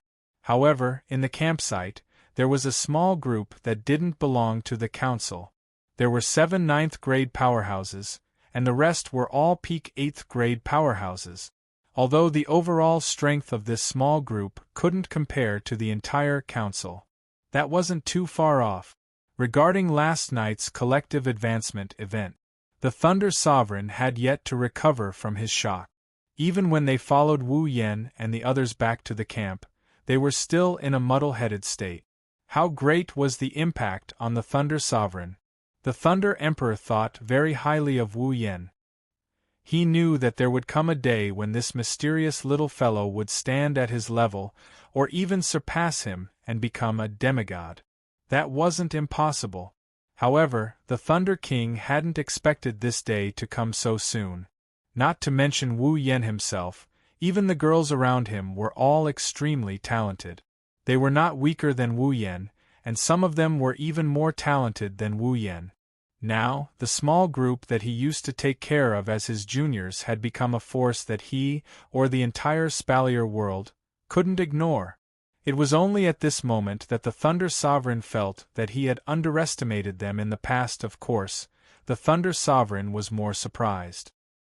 He still couldn't let go of the fact that 5 kids, who weren't even 25 years old, had advanced to the 9th grade at the same time. The Thunder Sovereign didn't believe that it was a coincidence.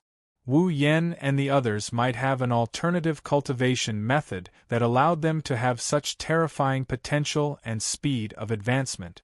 Realizing this, even the Thunder Sovereign couldn't help but be tempted. If he could obtain such a cultivation method, the Lori family would become the pinnacle of the continent in just a matter of time. As for himself, it was very likely that he would obtain the opportunity to advance to the demigod level. Demigod, the Thunder Sovereign's heart began to heat up. His ancient eyes were filled with an unusual fanaticism. However, when he remembered that the one who had such a method was Wu Yen, he had no choice but to suppress the desire in his heart. He clenched his fists and exhaled deeply as if he had given up on his greed.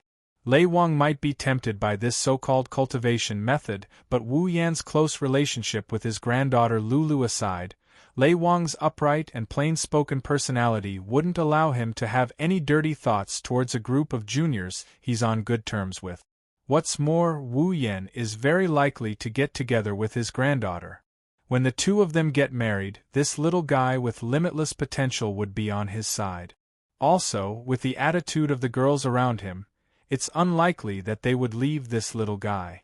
When the time comes, what's the difference between this little group of people with terrifying potential and strength and joining his own family? The Thunder Sovereign's biggest headache was the fact that Princess Sylph was already engaged to Wu Yen. When Lulu married Wu Yen, wouldn't she have to be his concubine? How could that be? Old Patriarch Thunder Emperor's thoughts had already started to drift away. As the second in command of the Lori family, Pelosi couldn't help but cough when he saw Thunder Emperor's state. This caused Thunder Emperor to wake up from his daze.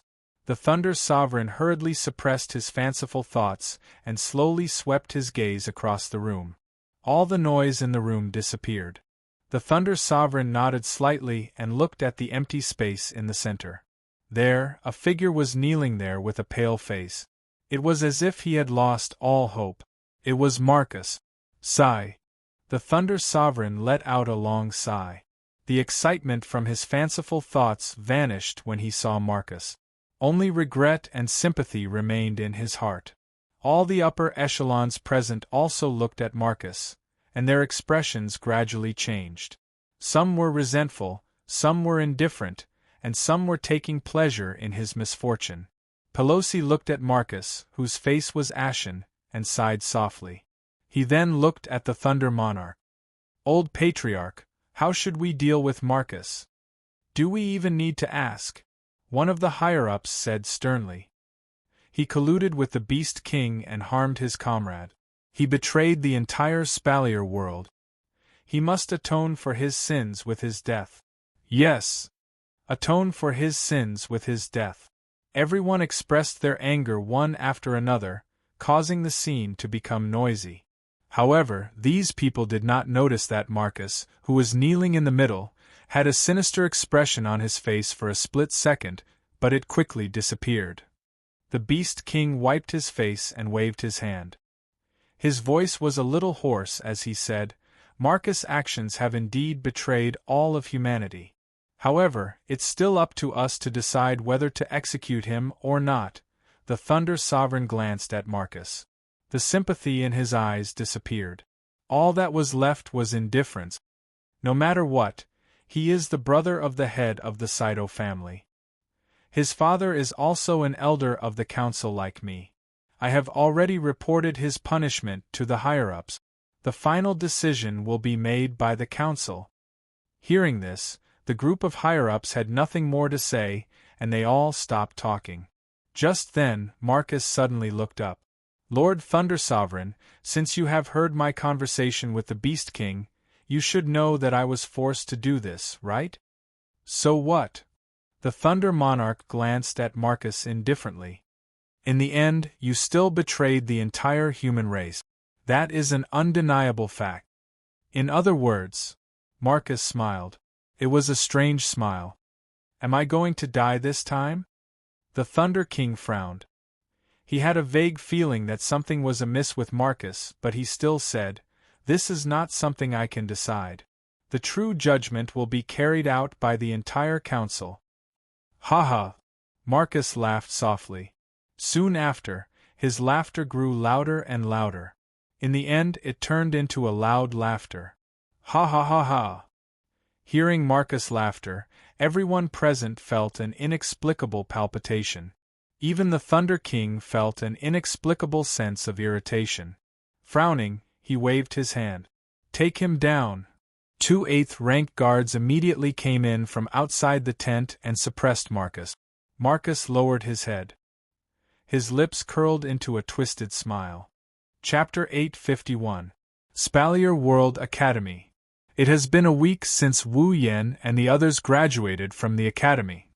This week, the academy returned to the peaceful life Wu Yan and Co. had before they entered the academy. Cultivating, earning credits, dueling, living a life of 3 points and 1 line between their residences, the arena tower, the merchant district, and other resource areas. It's a very regular routine. Actually, many students weren't used to such a routine. It wasn't that they liked excitement, but rather, in the past few months, they had gotten used to news that would pop up from time to time. For example, some unknown person had suddenly defeated a ranked expert, or the 12 top powers of the academy had been challenged, or the ranked number 1 had been kicked off the stage, and so on and so forth. It was a big news that would shock anyone who heard it. However, after Wu Yan and company left the academy, all of these major events calmed down and returned to normal. It's only been a week, and some of the students are already sighing and complaining about the lack of passion in Silveria World Institute. The higher-ups of the institute don't know whether to laugh or cry. They're cursing the bastard who caused this to happen, but they've forgotten that some of the girls around him are even more perverted than he is. No one knows how long this situation will last, but in short, the academy was as peaceful as ever. In the central area, on the top floor of a towering iron tower, which was also the arena tower, the 12 elders of the council had once again gathered together. They had rushed here from all over the world and started the second big meeting since the birth of the Beast King. The 12 decision-makers of the Spalier world came here personally for a meeting.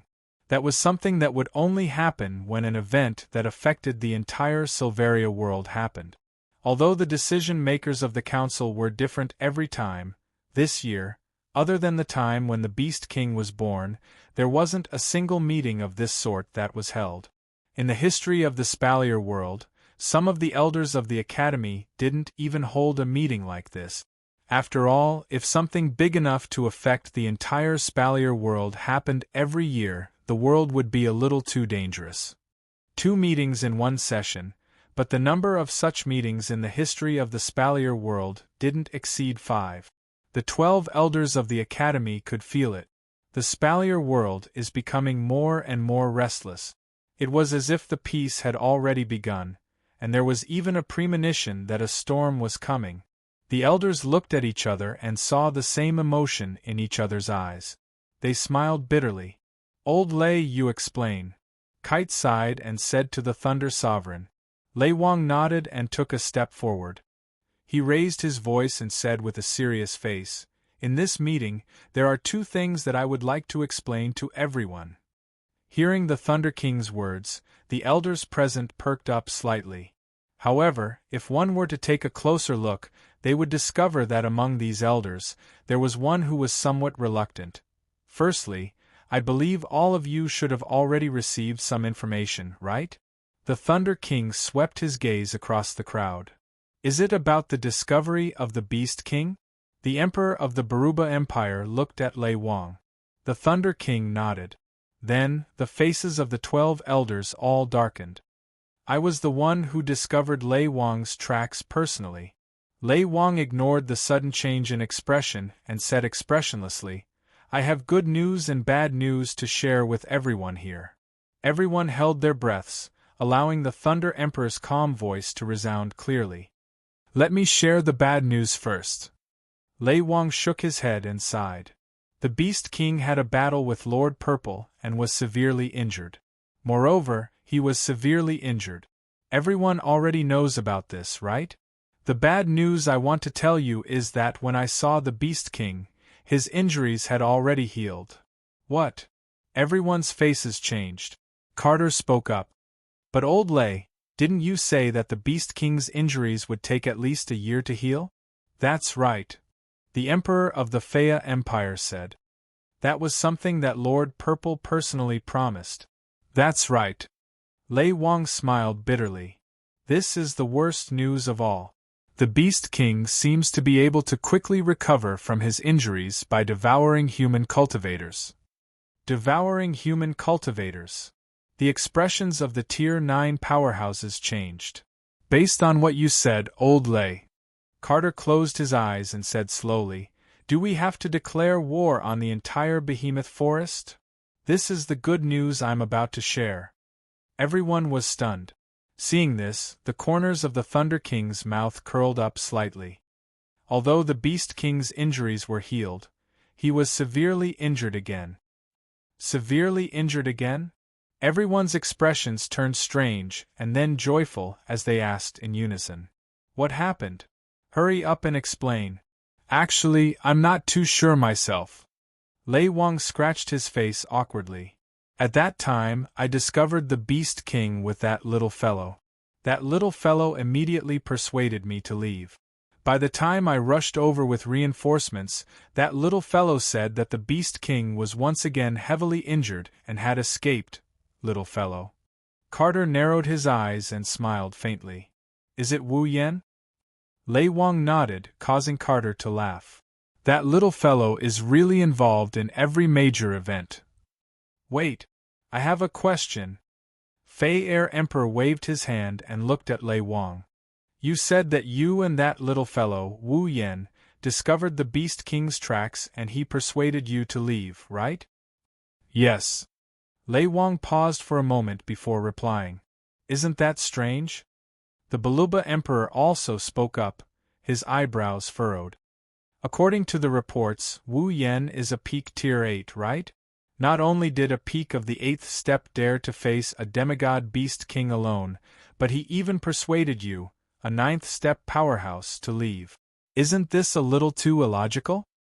The other Grand Elders all nodded and began to whisper amongst themselves. Kite did the same. It does seem illogical. Carter rubbed his chin thoughtfully. Does that little fellow have a trump card that can deal with a demigod? How is that possible? Carter's words caused many Tier 9 experts to laugh out loud. If there was something in this world that could allow a peak Tier 8 to defeat a demigod, then demigod would not be the pinnacle of this world. Unless the legendary mythical armament reappeared in Silveria, even Carter himself couldn't believe it, let alone the other elders. Do you think? At some point, one of the elders spoke up. Is it possible that Wu Yan fella is in cahoots with the Beast King to put on a show to kill the forces of Silveria? The moment this was said, the air in the arena tower seemed to freeze. You mean to say that the one who colluded with the Beast King is Wu Yan and that Marcus and Andrew were set up? The Thunder Sovereign stared at the elder with an emotionless gaze. However, those familiar with the Thunder Sovereign knew that this was a sign of the Thunder Sovereign's extreme anger. I was just making a guess. The elder did not want to anger the Thunder Emperor and hurriedly explained, I'm not saying that this is the truth. The Thunder Emperor stared at him for a moment before turning to look at Carter.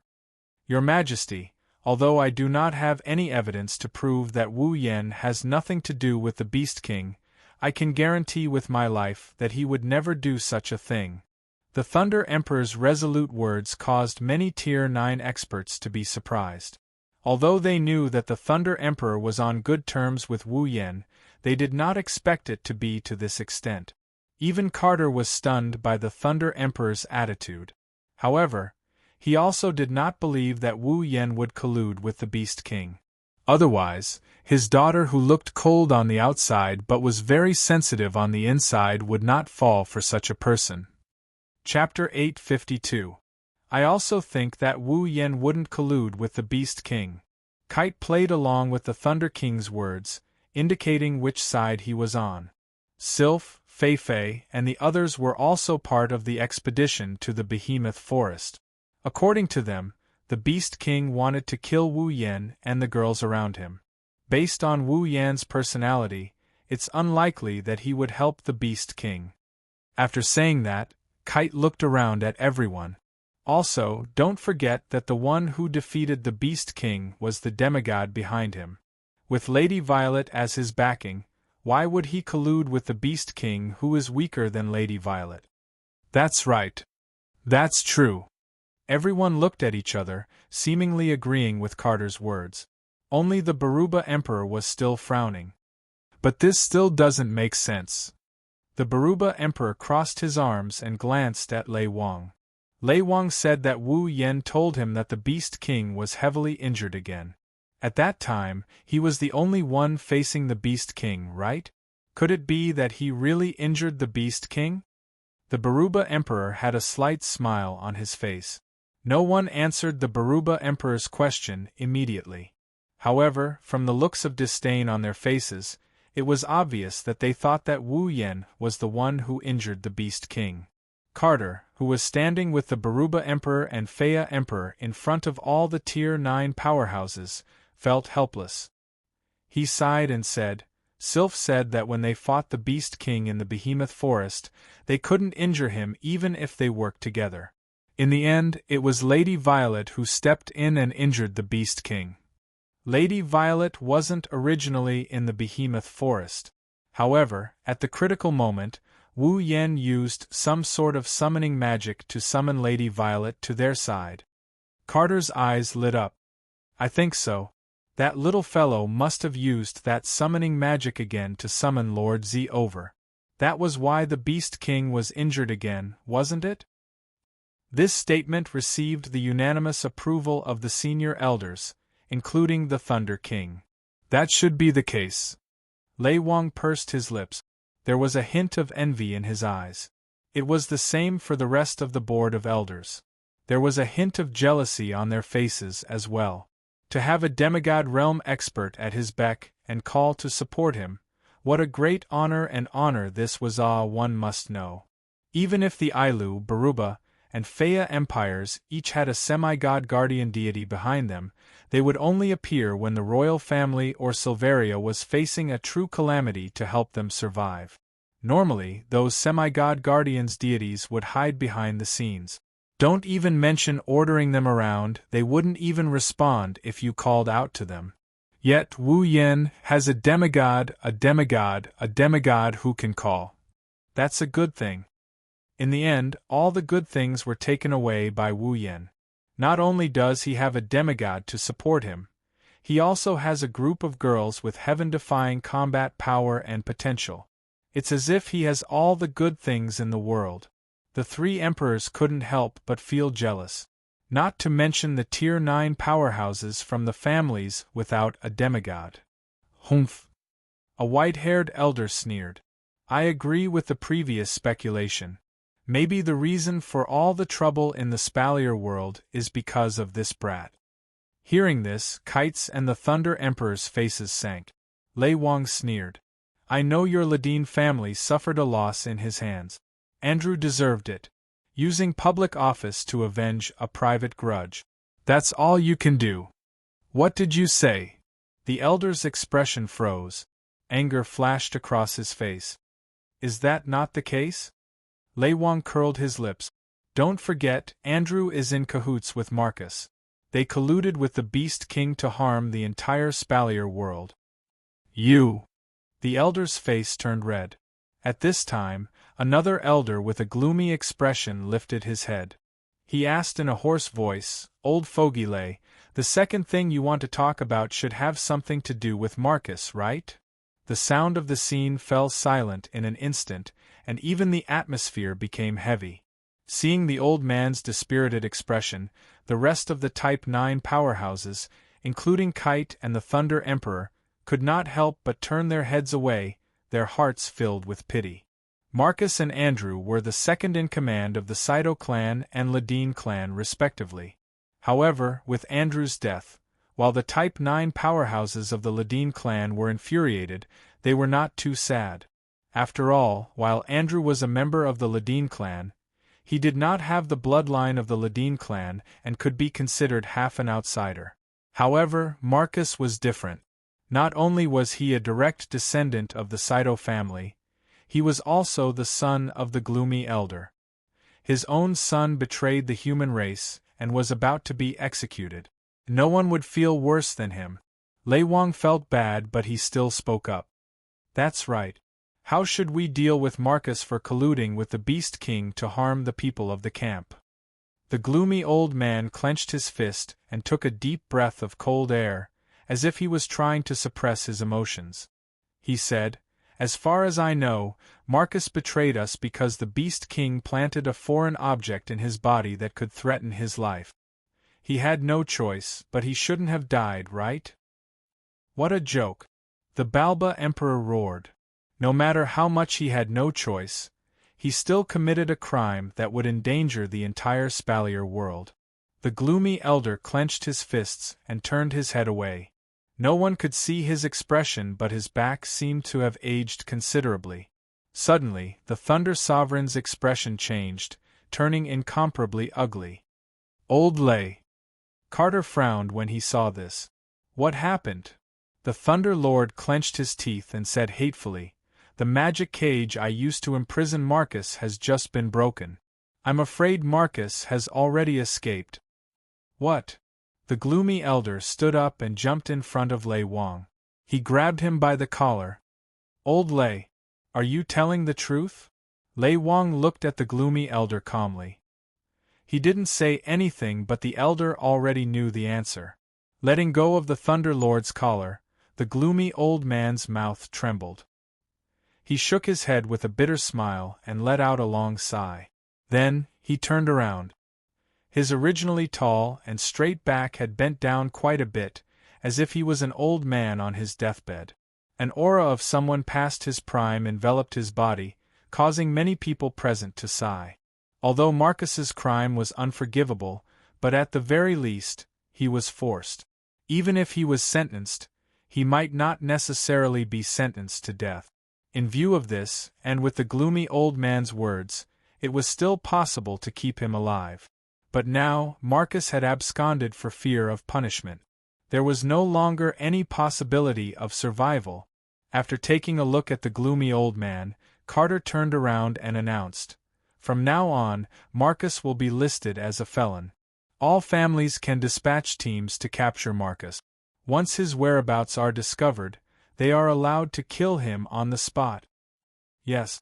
The rank 9 powerhouses of the families responded. The emperors of the Baruba and Fea empires also nodded. Only the gloomy elder didn't say anything. But no one would blame him. Also, the mission to find the Beast King is still to be carried out. Like before, report immediately if you discover his whereabouts. Carter looked at everyone and said, "Apart from that, don't forget to pay attention to the disappearance of large numbers of practitioners in your respective territories. The Beast Kings are able to quickly recover from their injuries by devouring human practitioners. Paying more attention to this information will help us find the whereabouts of the Beast Kings. After all, we won't be so lucky as to encounter another Beast King who has just recovered from his injuries." Everyone looked at each other and nodded their heads with heavy expressions on their faces. Chapter 853. Behemoth Forest Base. Inside the tent, Wu Yen and the girls were gathered in a circle. They stared at Astria, who was sitting in the middle of the circle with a serious expression on their faces. The atmosphere in the tent fell into a long period of silence. Only Astria's restless eyes kept darting around. Even her body tensed up. It's obvious she's nervous. Looking at how nervous Astria is, Wu Yen felt bad for her, so he decided to break the ice. "Everyone, have you thought of a solution?" Wu Yan's words broke the silence. Astria also looked at Wu Yen with eyes full of gratitude, as if she was freed from the immense pressure she was under. Shoujo Misaki looked at the two of them and shook her head. Even Astrea doesn't know what to do, how are we supposed to know what to do? Hearing Shoujo Misaki's words, the girls nodded helplessly. Kotoriba smacked her lips and looked at Ikaros. Hey, didn't you already experience it once? Don't tell me you don't know how to make Astrea evolve? That's right. Make Astrea evolve. Pandora system. It's the evolution system installed in Ikaros and Astrea. It was a system designed by Daedalus, the creator of the 3 first-generation angels, to prevent them from being emotionally restrained. It was an existence that allowed the angels to evolve when their emotions were at their peak. Last time, during the Beast King incident, Ikaros ascended to Tier 9. Her body grew to a level beyond what Daedalus set when he first designed her. This caused the Pandora system within her to show signs of awakening. When she faced the Beast King, she activated Pandora and successfully completed her evolution. Now, Astrea has finally reached the 9th rank. The Pandora system in her body was upgraded to a level beyond what it was originally designed to be. Similar to Ikaros, the Pandora system showed signs of awakening. Astrea's heart kept glowing. Now, Wu Yen and the other girls are gathered here. They are here to figure out how to fully activate the Pandora system in Astrea's body. They are here to help Astrea evolve. Everyone knows, once Astrea evolves, not only will she gain a new combat form, but she will also gain a new combat form.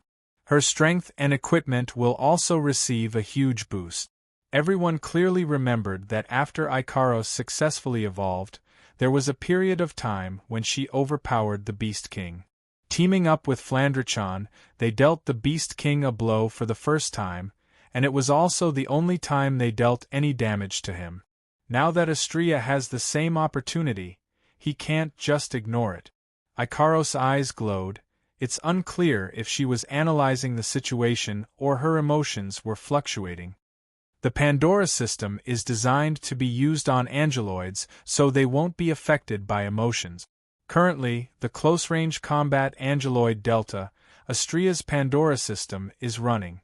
Based on the information in the database, we determined that the condition for Pandora's evolution is a strong emotional fluctuation. A strong emotional fluctuation. Everyone muttered to themselves. Shoujo walked up to Astrea and circled her. How can we trigger a strong emotional fluctuation in Astrea's emotional fluctuation? Everyone looked at each other and fell into a short silence once again. The reason Ikaros evolved last time was probably because Yen-chan was killed by the Beast King, right? Shoujo Misaki blinked and a strange smile appeared on her face. She turned to Wu Yen and said, "Well then, Yen-chan, how about you die again?" Cough cough cough cough. Wu Yen, who was deep in thought, was shocked by Shoujo Misaki's words. He started coughing violently and complained loudly. "Even if I'm a vampire, I'm not afraid of death, you bastard." "Well, it doesn't matter." Shoujo Misaki covered her mouth and giggled. "You said you're a vampire, dying once won't make a difference." Wu Yen rolled his eyes at Shoujo Misaki. "Then why don't you die again?" Shoujo Misaki put on a pitiful expression and said with teary eyes, "Yen-chan, can you bear to do that?" "Yen-chan." Wu Yan's mouth twitched. "I might not have the heart to do that before, but now, I really want to sell you off." "Is that so?" Shoujo Misaki tilted her head and smiled brightly. "Then remember to sell me for a good price, I will get angry if I get too cheap." Wu Yen sweated. Strong emotions. Kotori looked down at Astrea. "But it doesn't have to be under those circumstances, right?" "Yes." Ikaros evolved because Oni-chan died once. She evolved out of anger towards the Beast King. If anger can do it, then other emotions should be able to help Astrea evolve as well. Kotori pointed at the pearl in her hand. Joy, fear, sadness, these are all strong emotions. "I'm so happy." Toka, who was the closest to Astrea, pounded her palms and shouted happily. "Then, how about we let Astrea eat something delicious?" She will be happy. Astria's eyes lit up and she nodded her head furiously. She almost wrote on the paper that she was going to use this method. If it's fear. Mikoto pondered for a moment and raised her head. Her bangs flashed with a flash of electricity, and her hands started to fluctuate with a strong blue-white electric current. Will it work if I use an electric shock? Astria's smile froze on her face. Her head that was nodding furiously shook like a rattledrum. If electric shock is effective, then burning it should be effective too. Kotori narrowed her red eyes maliciously. I am more than happy to help. A small bead of sweat slid down Astria's cheek. Era. Kurumi seemed to find it very interesting and revealed a devilish smile. That sounds fun. Astria started sweating profusely. Her expression was no longer calm.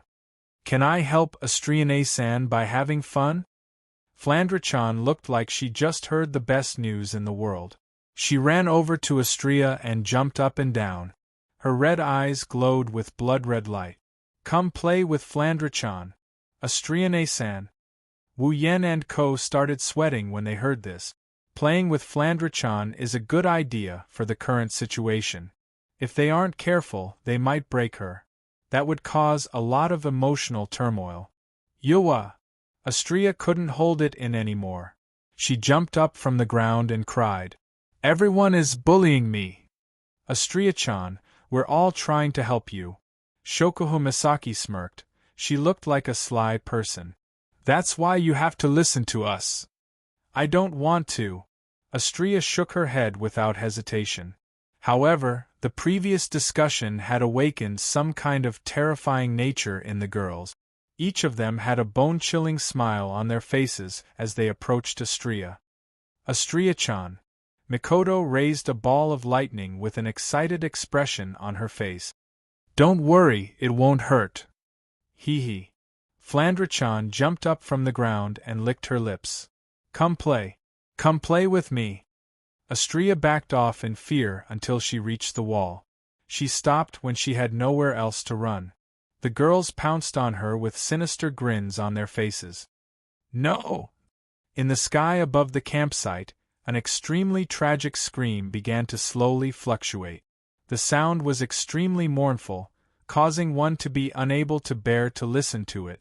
Chapter 854. Sob. Astria knelt on the ground with her head lowered. She looked like she had been played to the point of insanity. She kept sobbing.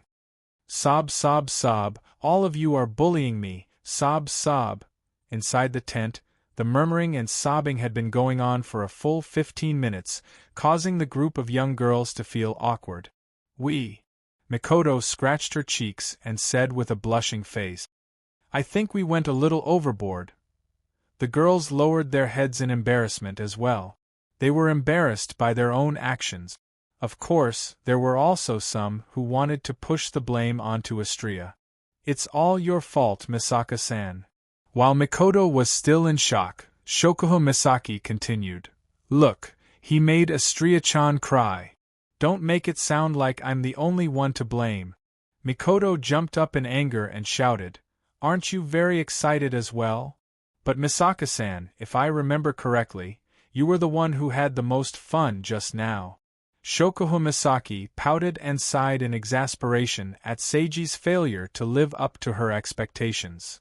As expected of the Misaka-san who feels uncomfortable when she doesn't have any exercise. You bastard, stop talking to yourself. Mikoto understood what Shokuho Misaki meant by the word exercise. She couldn't help but blush as she tried to refute.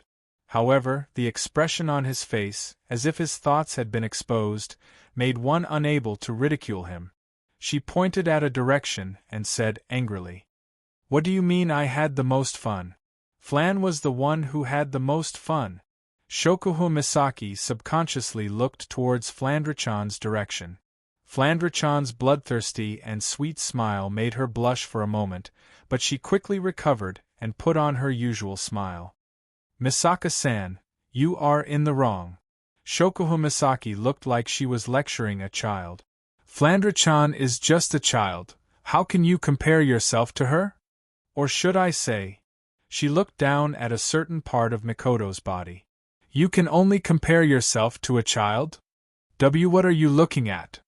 Mikoto took a few steps back. She crossed her arms in front of her chest. Her face turned red and she glared at Shoujo Misaki.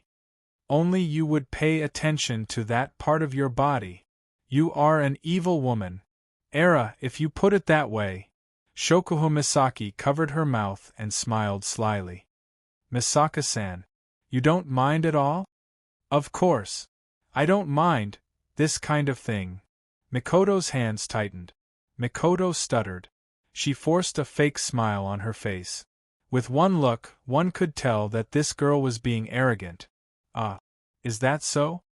Shoujo Misaki pursed her lips and pretended to be nonchalant as she shook a certain part of her body.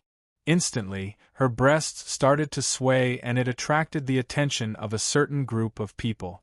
Mikoto and Hinajuku were one of them. Their gazes were filled with envy and jealousy. I have been paying attention to their diet every day, taking in the necessary nutrients and taking good care of them, Shoujo Misaki said in a casual tone that caused the girls to stiffen up. After all, a certain someone likes them a lot. When they heard that, all the girls looked in the same direction. In the corner, Wu Yen was sitting calmly on a chair. He looked like he had nothing to do with this. He was leisurely sipping on a cup of black tea. It was as if this had nothing to do with him. Not just Mikoto, even Hinajuku, Shoujo Misaki, and Kotori couldn't help but feel angry. Humph! Kotori snorted and turned her head away. Sit by the side and watch the members of your own backyard fight with each other? What a disgusting hobby! Chuju walked up to Wu Yen and snatched the cup from his hand. She glared at him with a scary expression. Of course, Wu Yen thought she was just trying to act cute. I say. Chuju put her hands on her hips and frowned. We're all busy dealing with Estria's matter. Why are you sitting here leisurely drinking your tea? Wu Yen blanked out for a bit when the cup in his hand was taken away. Only when he heard Hinajuku's voice did he raise his head and asked her with a blank face. Are you guys done playing? Done? You're the one who's finished. Mikoto scratched her head in a frenzy. Have you been drinking tea since the beginning? Haven't you been paying attention to the situation here? What can I do? Wu Yen pursed his lips. He glanced at Estria, who was still sobbing. His lips twitched. Who told you guys to have so much fun when we're dealing with serious matters? We're not having fun. The girls spoke up in unison. We're trying our best to help you. Yes, I am helping. Wu Yen rolled his eyes and he propped his head up with his elbows on the table. He pursed his lips at Estria. So, this is the result of all your hard work? The girls froze. They stole a glance at Estria and lowered their heads awkwardly. Ahaha! Wu Yen laughed dryly. So you guys went overboard when you were halfway through? The girls blushed, making them look even cuter. Their originally delicate faces were now exuding a different kind of charm. With more than a dozen of them standing side by side in such a state, a certain wolf's eyes were fixed on them. Of course, he was merciless with his mouth. I don't think you guys came up with a real solution. You're so annoying. Mikoto glared at Wu Yen impatiently. If you have a solution, why don't you give it a try? Huh? Wu Yen looked at Mikoto with an expression that says, "Are you kidding me?" Mikoto almost jumped up in rage, but what he said made the girls jump up in rage. If I have a solution, why would I need a wife? Oh! A dangerous glint flashed across Shoujo Misaki's eyes. She chuckled, but there was no humor in her laughter. Little Yen, are you saying that you need a wife to help you solve your problems? The girls sneered. An unknown black aura was released from their bodies. If he doesn't explain himself properly, he won't be able to see tomorrow's sunrise. Gulp. Subconsciously gulping, Wu Yen awkwardly shifted his butt, but when he remembered that he wasn't the one in the wrong this time, he puffed up his chest. What do you mean by a good wife? Wu Yen reprimanded. Look at you girls, you don't look like a good wife at all. Shokuho Misaki and the other girls looked better when they heard the words, good wife. Hinajuku, Mikoto, and the other prideful girls blushed. They couldn't refute Wu Yan's words, so they could only smile awkwardly. Wu Yan didn't know what to say. Walking in front of Astria, he patted her little head. His wine-red eyes flashed with a glint before he smiled meaningfully. I think the reason why Astria can't activate Pandora is because of her own body. The girls flinched, even Astria stopped sobbing and looked at Wu Yan. What do you mean? Wu Yan looked at the girls and he clicked his tongue.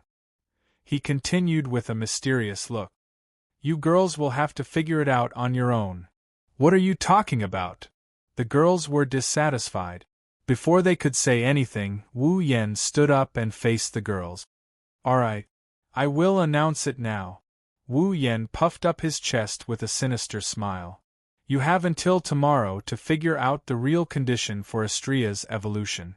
Otherwise, I will punish you according to the house rules. House rules. The girls were stunned. When they realized what Wu Yan meant by house rules, their faces turned red. Only Kotori, Toka, Flandra-chan, and Yoshino, who haven't been devoured by Wu Yan, were confused. Looking at Wu Yan's evil grin, the girls felt even more pressure. They decided that they must come up with a solution before tomorrow. Otherwise, they might have to spend the whole day resting in bed. Chapter 855. At the southeastern end of the camp, there is a mountain range that is neither big nor small. There were many natural caves in the mountain range, surrounded by rocks, so it was impossible to set up tents here and provide a resting place for the garrison in the camp. In the past, the caves in the mountain range were only used to store some resources and act as a small base for warehouses. However, a few days ago, the nature of one of the caves here changed. From a warehouse of supplies and provisions, it had turned into a prison. The person imprisoned in the cage was none other than Marcus, who was awaiting the council's verdict. While the girls are racking their brains trying to figure out a way to activate the Pandora system for Astria, Wu Yan is happily watching from the sidelines. Something big is happening here. Illusory waves of light rippled faintly at the entrance of the cage cave. Strange sounds rang out from the waves of light, sounding like a bubble that would burst upon contact.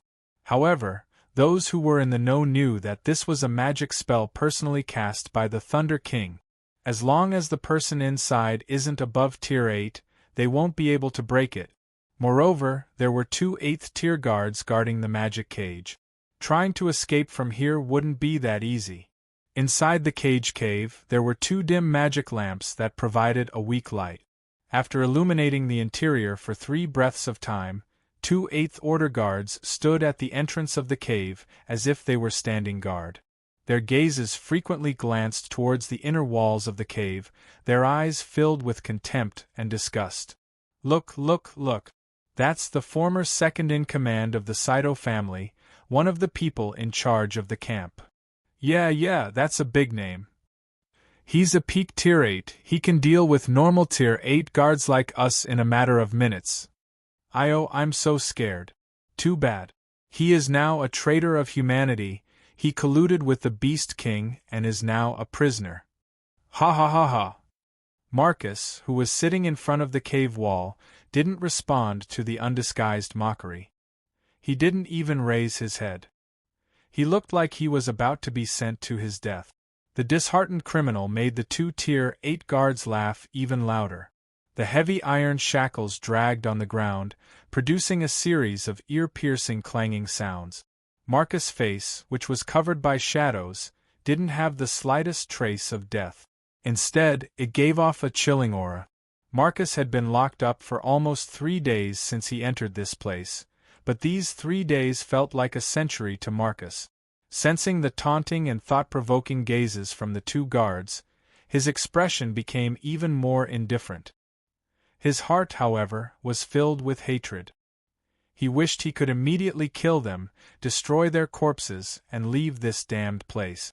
Unfortunately, his huge ice attribute aura was sealed by the 50 kilograms of shackles on his hands and feet.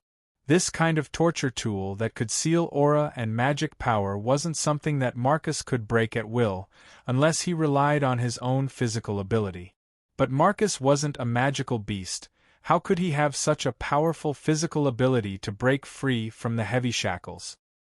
In his current state, the 2 Tier 8 guards can easily press him to the ground with a finger and kill him on the spot. In addition to the layer of magic cage, let alone a peak of the 8th tier, even 10 peak of the 8th tier wouldn't be able to escape.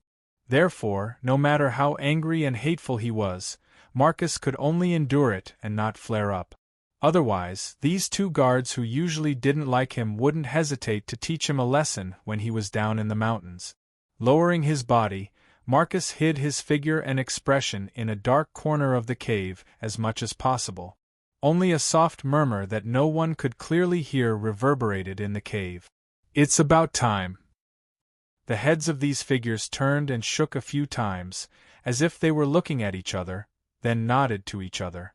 Hiding behind the trees like this, their breathing was so light that it was almost non-existent. Even if a Tier 8 powerhouse passed by here, they wouldn't be able to find any trace of these people. They maintained this posture and didn't move at all, like corpses, until the night was at its darkest. When the bright moon in the sky was covered by dark clouds, they finally moved. Like torpedoes shot out from the water, they leaped out with a whoosh and arrived in front of the cave in an instant. 2 of the figures at the front gathered their do-chi and used their battle skills to heavily smash the magic cage that enveloped the entrance of the cave. Looking at the level of their do-chi and the power of their battle skills, these 2 were at least 8th order intermediate powerhouses. Bang! With a muffled sound, the magic cage shook violently. Without any suspense, it was broken, and several figures flew into the cave at the same time. Who? By the time the 2 Tier 8 guards realized what was happening, several figures had already arrived in front of them. Combat skills that contained the sound of breaking air landed on the 2 guards who were caught off guard. Bang! Bang! With 2 muffled sounds, the 2 guards screamed as they fell backwards. Before they could even react, their necks were grabbed by 2 pale white hands. Crack! Crack! A teeth-numbing kacha sound rang out in the next second. 2 Tier 8 guards were killed by a sneak attack just like that. They could no longer make any sound. Whoosh! Whoosh! With the sound of flying, a black figure flashed in front of Marcus. A total of 4 people lined up in front of Marcus. Boss. Low and powerful voices sounded from the 4 figures. Judging from the aura emitted from their bodies, they were all powerhouses of the 8th order, and all of them were at the high level of the 8th order. When the 4 of them appeared, Marcus' expression improved a lot. He nodded silently. Seeing this, one of them stepped forward and unlocked the shackles on Marcus. Marcus is the 2nd in command of the Shoujo family.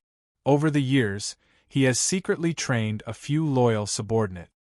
He didn't use them much, but he didn't expect them to come in handy at this time. "Is everything ready?" Marcus moved his hands and said with a cold face. The person who unlocked the shackles nodded. "We've already arranged our escape route. Some obstacles have also been cleared." "Very good," Marcus said faintly. He then walked towards the cave entrance. The 4 loyal subordinates quickly followed. The moment he walked out of the Cage Mountain cave, the sealed do-chi seemed to emerge in hindsight. Billowing icy blue streams of air drifted from Marcus' limbs, causing the temperature in the air to drop to the extreme. Marcus looked at his hands and looked at the night sky above the camp. He clenched his fists so hard that his bones made a grinding sound. "I have been holding back for a long time." When he said this, Marcus' tone was low, but it revealed a shocking amount of resentment and hatred. His body burned with a terrifying aura. Behind him, the 4 loyal subordinates lowered their heads, not daring to look at him directly. They had been with Marcus for a long time, but they had never seen such a leader. They were familiar with Marcus's temper, and they knew that if they provoked him at this time, only death would await them. After a few seconds, Marcus raised his head again. The corner of his mouth curled up and he laughed like a devil. His eyes were filled with malevolence. Marcus looked at a certain area in the camp. His eyes were filled with killing intent. It was the area where Wu Yan's tent was. Wu Yan. Wu Yan. Marcus growled resentfully. Just you wait, I will not let this go. Under the dim light of the night, Marcus and the other four disappeared from their original spot and rushed towards the outside of the camp, disappearing without a trace. Chapter 856. Behemoth Forest. Rows and rows of trees are scattered across the uneven terrain.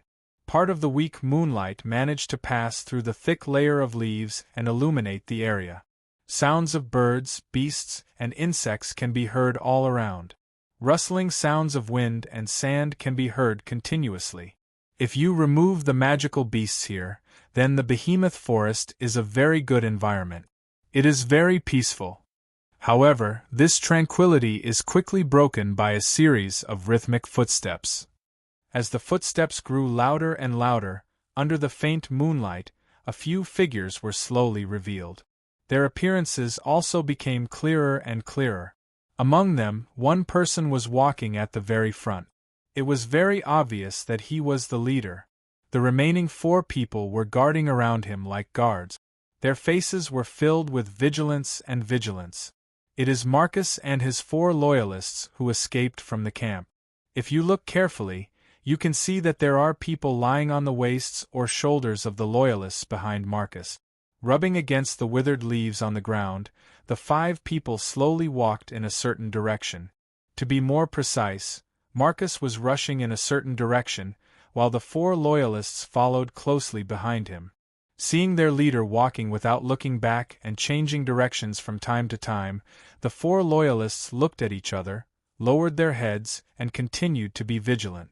From Marcus's actions, the four loyalists could tell that he wasn't wandering around aimlessly. Rather, he was walking in a regular pattern, or rather, he was looking for something. Although they were puzzled by Marcus's frequent changes in direction, as loyalists, they wouldn't ask their master about his plans. Marcus also did not talk to the loyalists. It is as if they do not exist. He only has a gloomy face. As he walked, he observed his surroundings. From time to time, he would close his eyes as if he is recalling something. Every time this happens, Marcus will change direction and even go back. It is very puzzling. Don't know if it is because of good luck or if the five of them used some kind of method, but the group has been walking for about 3 hours. They are lucky to not encounter a single magical beast. Otherwise, in the depths of the Behemoth Forest, any magical beast that comes out of the forest could cause them a lot of trouble.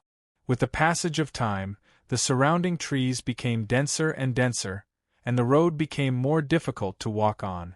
Even the undulations of the terrain began to increase, but the five of them didn't feel the slightest bit of disgust as they walked quietly. It wasn't until they reached a certain area that Marcus, who had his eyes closed, suddenly opened them. He raised his head and looked. What appeared in front of them was a high cliff. It was very steep, but the surface was very smooth.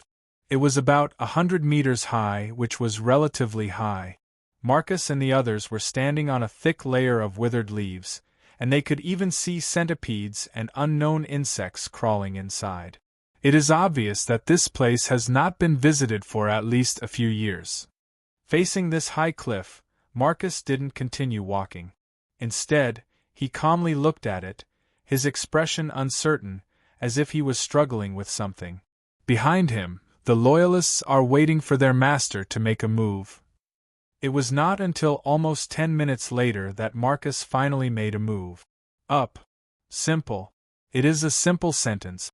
If it was someone else, they might be surprised or hesitate for a while. After all, the cliff is too steep and the surface is very smooth. Even if a powerhouse of the 8th rank wants to go up, it would be very difficult without some support magic. Marcus' loyalists are all warriors and they are carrying people. It is even more difficult. So much so that even loyal as they were, they couldn't help but be startled for a moment when Marcus spoke.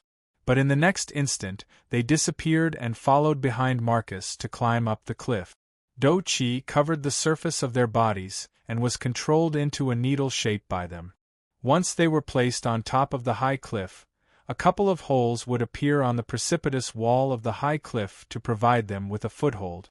The 5 of them were able to smoothly move toward the top of the high cliff. However, the further they went, the slower their speed became. After all, using do-chi in such a manner consumed quite a lot of do-chi. When the 5 of them arrived at the top of the cliff, even Marcus's forehead was covered in a layer of sweat. His breathing was slightly chaotic, and his fighting aura had been greatly consumed. It was not easy for him to reach the top of the cliff, but Marcus still raised his foot and walked to the front. At this time, the 4 loyalists behind Marcus also saw the situation at the top of the cliff. There are cliffs to the left and right, there is no way to go. Behind them is a steep wall, which is the only way out, but in front of them is a tall rock wall, blocking the way forward. Here, there is only a platform in the center. But upon seeing the platform, Marcus, who had been wearing an ice-cold expression, revealed a look of joy for the first time. He quickly strode to the platform, rubbed the dust off the surface, and cleaned up a small ravine. As the ravine appeared, Marcus' joy intensified. He continued to clean up the platform, creating more and more ravines. Marcus stared at the ravine on the platform, an indescribable light flashing through his eyes. Sometimes he hesitated, sometimes he was resentful, sometimes he was bitter, and sometimes he was ferocious. In short, it was extremely complicated. But in the end, only resentment and ferocity remained in his eyes, and he stretched out his hand. Marcus took out a bottle of unknown potion from his bosom and slowly poured it into the ravine of the platform. Then, he opened his mouth. "Kill those people and sprinkle their blood on the platform." Hearing this, the loyalists paused for a moment. Then they gathered their fighting aura and punched the heads of the people on top of them. Bang! Bang! Bang! Bang! Sounds like papayas breaking echoed in the surroundings. The heads of the 4 loyalists were smashed to the ground. It was as if they were chopped off. The loyalists grabbed their necks and threw them on the platform. Like chickens being slaughtered, a large amount of blood flowed out. Bright red blood dripped onto the platform. The blood of the 4 loyalists dyed the entire platform red. Marcus poured all the liquid in the potion bottle into the gully. In the next moment, the blood-dyed platform suddenly lit up. The platform shook and all the blood spilled on it flowed back into the gully. It was as if the blood had been absorbed, slowly fusing with the liquid flowing inside. The color of the platform was restored to its original appearance, but the liquid flowing in the gully had turned black. Then, a second light lit up in the gully. This time, the vibration of the platform increased by a lot. The black liquid in the gully also flashed with a strange light and illuminated the gully. It was a magic formation. The third vibration was no longer the vibration of the platform. It was the vibration of the black liquid in the gully. Suddenly, the black liquid in the gully turned into a stream of water and flew into the air. It drew a mysterious trajectory. Then, a magic formation similar to the one on the platform was drawn in the air. It had a diameter of 10 meters. It was very large. Boom! A strange sound came from the magic formation. However, before anyone could react, the magic formation quickly shrank to the size of a palm and flew out at an incredible speed. It shot into Marcus's body. Ah! A blood-curdling scream came from Marcus's mouth. "Boss!" The 4 loyal followers were startled. Just as they were about to step forward, the scene that appeared in front of them caused them to be stunned. A layer of black scales covered Marcus's entire body at a speed visible to the naked eye. Even his face was covered. A tail grew out of his back, and 2 sharp horns grew out of his forehead. He looked frighteningly ferocious. Marcus's aura rose rapidly. In an instant, he broke through the peak of the 8th rank and reached the 9th rank. The 4 loyalists were shocked. Ha ha ha ha! Marcus, who had turned into a monster, laughed loudly. His laughter was like that of a ghost. Chapter 857. Marcus escaped. By the time the news spread throughout the camp, Marcus had already fled the camp. It had already been an hour since the news had spread throughout the camp. It couldn't be helped. The 2 guards guarding Marcus had been silently killed, and the guards around the cave where Marcus was imprisoned had also been wiped out by his 4 loyal subordinates. Nobody had discovered Marcus's escape in time. If the Thunder King hadn't hurriedly rushed back when he sensed that the magic cage had been broken, nobody would have known that Marcus had escaped even now. Many patrol teams were hastily dispatched by Pelosi to search for traces of Marcus. Many of the sleeping guards were also pulled up to participate in the tracking team. Those who were not pulled up were almost all woken up. The entire camp was in a mess. Not being able to rest in the middle of the night caused the garrison in the camp to howl in grief. Including this time, they hadn't had sufficient rest for 3 whole nights.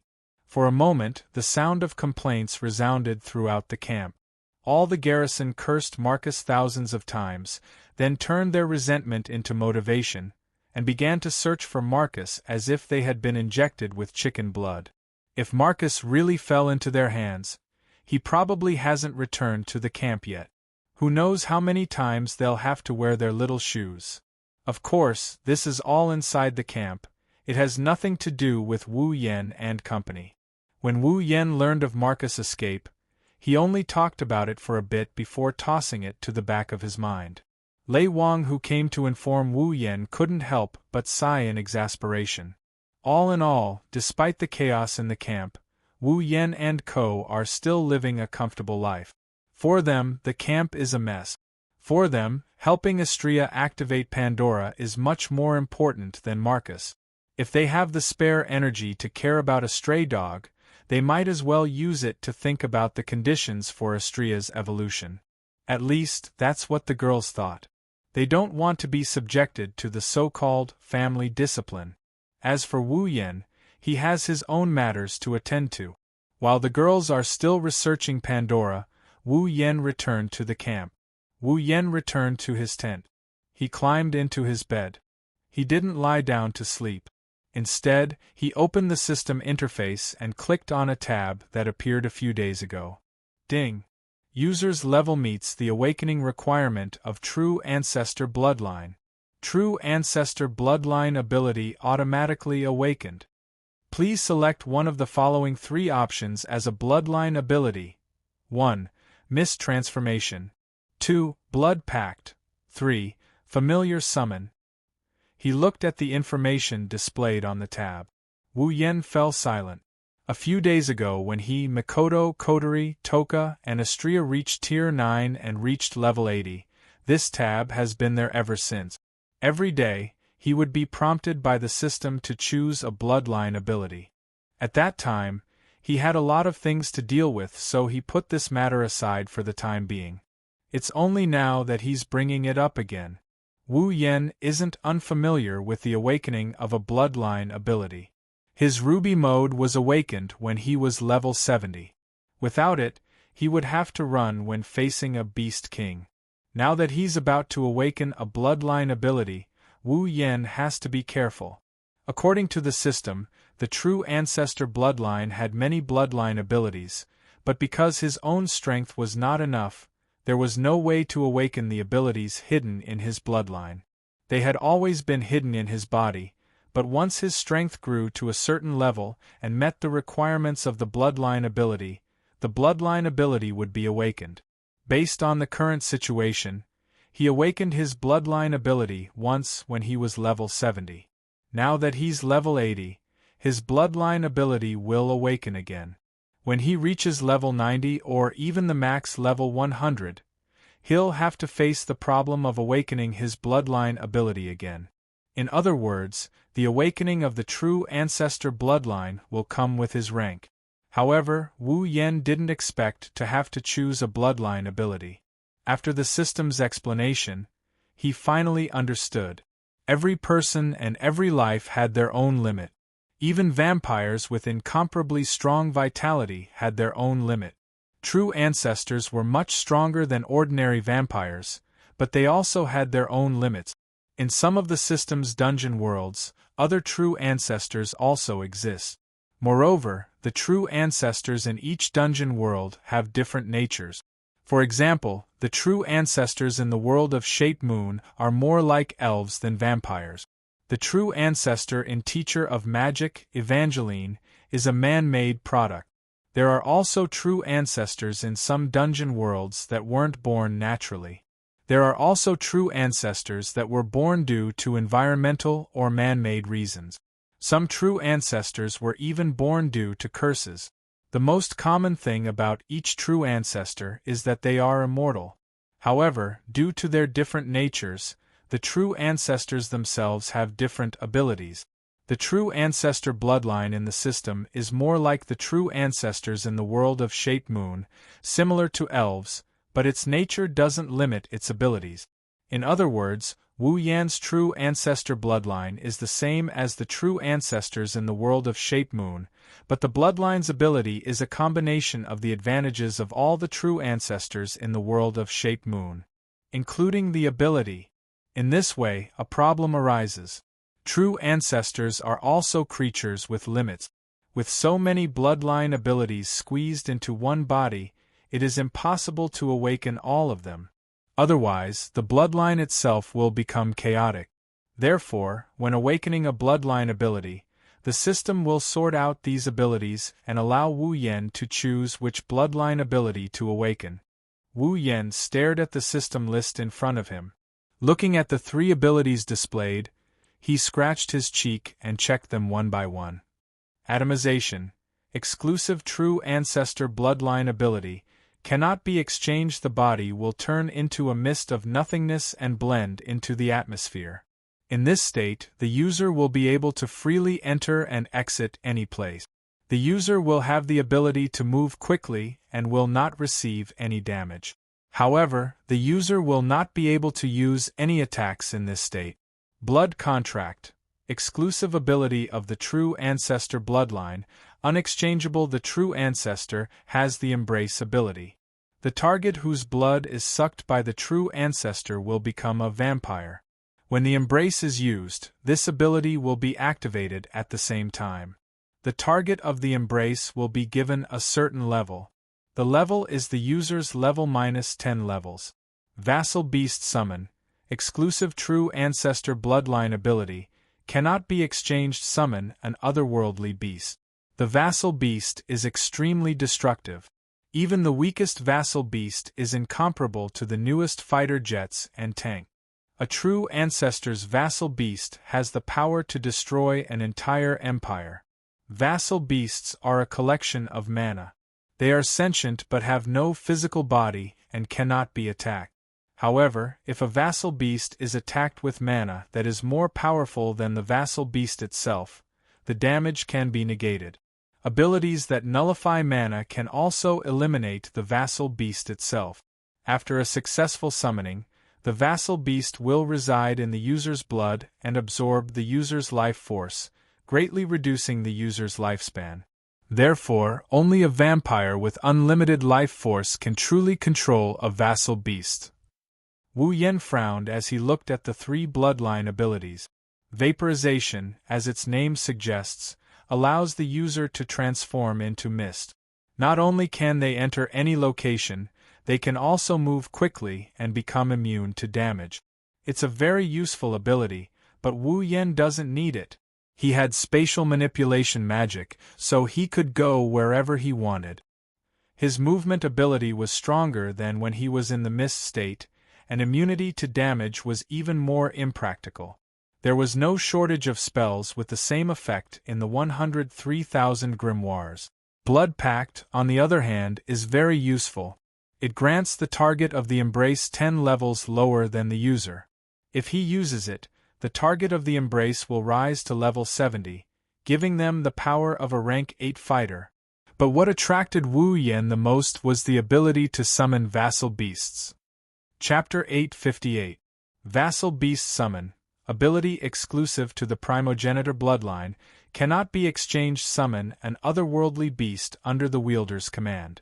Vassal beasts possess immense destructive power. Even the weakest vassal beast is superior to the most advanced fighter jets and tank. A primogenitor's vassal beast possesses the power to destroy an entire empire. Vassal beasts are a collection of mana.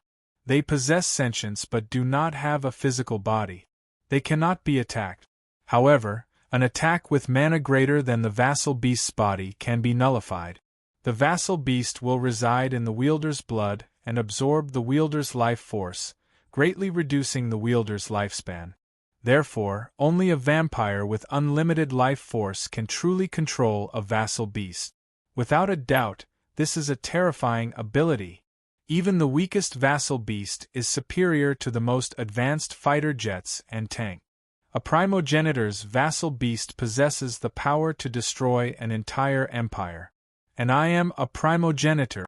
In other words, if I can obtain this ability and summon a vassal beast, it will possess enough destructive power to destroy an entire empire.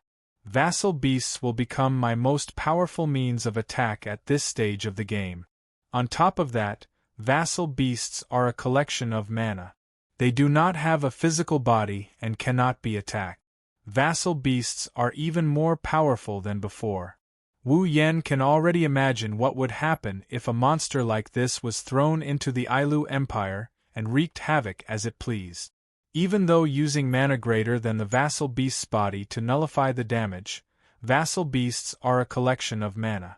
A primogenitor's vassal beast is a source of mana, who can possess a greater amount of mana than a vassal beast. With my current strength, I can summon a vassal beast.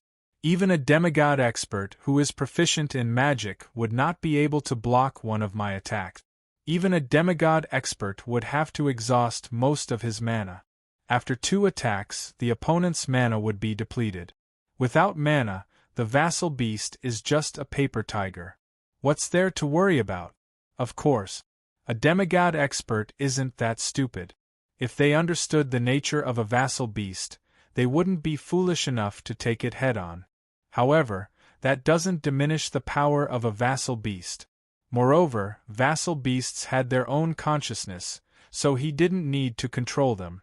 Being able to fight on his own saved him a lot of trouble.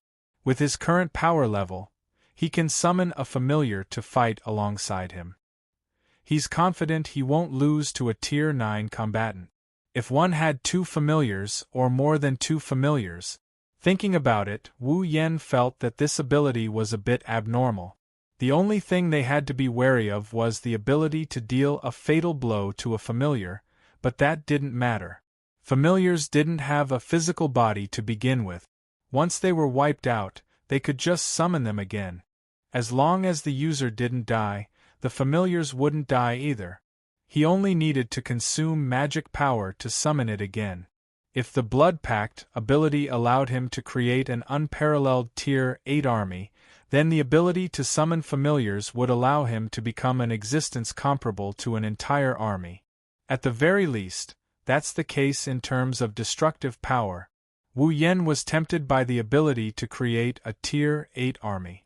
After all 20,000 of the Misaka sisters could become Tier 8 powerhouses with it. However, putting aside whether or not the sisters would be willing to become vampires, the side effect of the blood-sucking ability was enough to give Wu Yen a headache. Wu Yen only managed to suppress the blood-sucking ability by using an item he redeemed from the system. The item cost was quite high as well. If he wanted to redeem an item that could suppress the blood-sucking ability of 20,000 Misaka sisters, he wouldn't be able to do it unless he pawned everything in his ring of gold. In comparison, the ability to summon familiars was more appealing to Wu Yen. However, Wu Yen is worried that the familiars he summoned might be weak. After all, there are strong familiars and weak familiars, isn't there? Wu Yen didn't know that his worries were unfounded. When a familiar is first summoned from a different world, it will reside in the blood of the summoner and feed on the mana and life force of the summoner. The stronger the mana and life force of the summoner, the more powerful the familiar will be. This was why vassal beasts summoned by true ancestors were known as the strongest vassal beast. A true ancestor's mana was the pinnacle of all life forms, and their vitality was limitless. Vassal beasts that fed on mana and vitality were naturally the strongest vassal beasts that resided in a true ancestor's body. Wu Yen was reassured after learning this from the system. He made his decision. System, I choose the third option, summon familiars. Beep. Third bloodline ability. Summon familiars is a bloodline awakening of the primogenitor bloodline. Confirm? Reminder. After confirming the bloodline ability, the other two bloodline abilities will be removed from the user's bloodline. You will never be able to use them again. Please make your choice carefully. Wu Yen paused when he heard the system's notification. He hesitated for a moment before nodding. Those two abilities weren't of much use to him anyways. So be it. Confirm. Beep. Confirm. Selection successful. Removal of atomization and blood pact. A dense blood-red light burst forth from Wu Yan's body. With the appearance of the blood-red light, Wu Yan's body trembled slightly. A strange wave of energy surged out from his body and rippled across Wu Yan's body. Wu Yan looked like a reflection in a pool of water. He was hit by a falling rock, causing him to tremble unsteadily. At the same time, Wu Yan's veins bulged, the blood in his body went berserk and surged at a speed never seen before. Like an electric current coursing through his veins, his skin slowly turned red. Wu Yan could clearly feel that deep within his body, every part of his body is transmitting a signal. It was itching. Wu Yan had experienced this feeling when he first awakened the red jade mode. Although it wasn't painful, the strange itching was more torturous than pain. Now that this itching feeling appeared again, Wu Yan recalled the torment he felt at that time. His body trembled, and he couldn't help but feel nervous.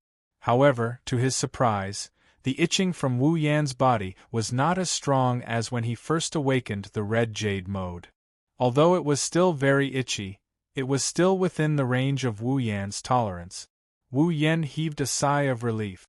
As the blood in his body went berserk and the abnormal waves on the surface of his body slowly acted on his body, Wu Yan felt that his blood seemed to have undergone some changes. His internal organs also began to change due to the absorption of the abnormal waves on the surface of his body. As for what was different, Wu Yan couldn't put his finger on it. The indescribable feeling made Wu Yan's heart itch. Not long after, the abnormal waves on the surface of his body were completely absorbed by his internal organs. The blood in his body gradually calmed down, and the system notification rang out. Ding! Obtained the bloodline ability. Summon familiar. Wu Yan blinked in confusion. He tilted his head and touched his body. I got it? But why didn't I feel the presence of a familiar? This is the user's first time summoning a familiar. The familiar must be summoned from an otherworldly summoning world. Only then will the familiar reside in the user's body for the user to use. I think so. Wu Yan rubbed his chest. Then how do I summon a familiar from an otherworldly summoning world? According to the system's database, if the user wishes to summon a familiar, they must travel to a dungeon world associated with the familiar's world. Familiars cannot be summoned from other worlds. Wu Yan instantly understood after hearing the system's reply. He was tricked again. Chapter 859. Behemoth Forest, outside the campsite. In the darkest moment of the night, several silhouettes silently appeared here. There were 5 black-clothed men dressed in robes that were the same color as the night sky. They were arranged in a convex formation, and the leader even used a cloak to cover his head. In addition to the effect of the surrounding darkness, it was impossible to see his face under the cloak. Behind him stood 4 guards, very loyally guarding the 2 sides of the leader. However, there was a trace of unconcealable fear in the eyes of the 4 guards. They did not even dare to look at the leader. It was clear that the person they were afraid of was the leader in front of them. It was unknown if the leader had realized that his subordinates were afraid of him. His face, which was hidden under the cloak, was facing a certain direction in the camp. He did not speak, but a wave of ferocious aura, like that of a wild beast, flashed from his body. Seeing this scene, the fear in the eyes of the 4 guards became even stronger. The identity of the 5 people was already obvious. They were Marcus and his 4 loyalists who escaped not long ago. Perhaps even the Thunder King would never have guessed that Marcus, who had escaped not long ago, would actually return a few hours later. The 4 loyalists secretly glanced at Marcus and opened their mouth. They seemed to want to say something, but in the end they did not say anything. Because they knew why Marcus had come here. And they also knew that even if they tried to persuade Marcus, he would not listen to half a word. They might even anger him and become the target of his anger. Rather than that, it was better to be obedient. Thinking of this, the 4 loyalists returned to their expressionless appearance. They slightly raised their fighting aura. As long as Marcus and his group moved, they would follow him and break into the campsite. Yes, break into the campsite. This was equivalent to courting death, but now they had to follow Marcus and do it. Of course, if it was in the past, then this action would be courting death. But now, the 4 loyalists tacitly recalled the scene they saw last night that would be engraved in their minds for a lifetime. Their hearts could not help but twitch, and fear appeared in their eyes once again. And at that moment, Marcus finally made his move. Without even greeting his subordinates, his cloaked figure flickered and turned into an afterimage, rushing into the camp like a gust of wind. Marcus had already entered the camp without even the guards in the surroundings noticing his presence. Seeing this, the 4 loyalists' faces changed. They hurriedly avoided the eyes of the guards and rushed into the camp. In the camp, inside Wu Yan's tent, leaning on his bed, Wu Yan stretched. There was an unconcealable joy on his face, showing his mood. In his arms, Shoujo was lying there, pressed against Wu Yan's chest. Listening to Wu Yan's heartbeat, she was panting non-stop. Her eyes were as soft as water, and her face was still red from the joy. Wu Yan caressed Shoujo's pink hair that was covered in sweat. Smelling Shoujo's natural fragrance, he felt an inexplicable sense of calmness. Other than that, there was also a trace of pride and regret. After a day of research, the group of girls still couldn't find a way to activate Pandora. They all returned home in disappointment. Since the girls returned in defeat, Wu Yan's declaration came as expected. Thus, tonight, Hinagiku fell under his vicious hands, becoming the first victim of the family law. Isn't this enough for Wu Yan to be pleased with himself? As for his regret, it's the fact that he didn't manage to capture all of the girls tonight and execute the family law. He really wanted to, but how could the girls who are familiar with Wu Yan not know of his evil intentions? Thus, before night fell, they all went into their tents one by one, not giving him the chance to catch them all in one fell swoop. The only way he could do that is if he went into the tents one by one, but that's not going to work either. If he went into the tents, the girls he caught earlier would run away. Therefore, Wu Yan could only execute his house discipline over several nights. This was the reason why Wu Yan felt regret. After some time, Shoujo finally let out a sigh of relief. She raised her head and looked at Wu Yan. Yan. Shoujo looked at Wu Yan's face and called out softly. Wu Yan looked down in confusion. Her yellowish-green eyes met with Wu Yan's deep wine-red eyes. Hinagika's expression became slightly dazed, but she quickly regained her senses. Blushing, she hurriedly opened her mouth to distract herself. When can we leave the camp? Wu Yan blinked when he heard that. What? Are you tired of staying in the camp? It's not that. Shoujo shook her head. I just feel that we're not from the camp and we don't bring any benefits to the camp.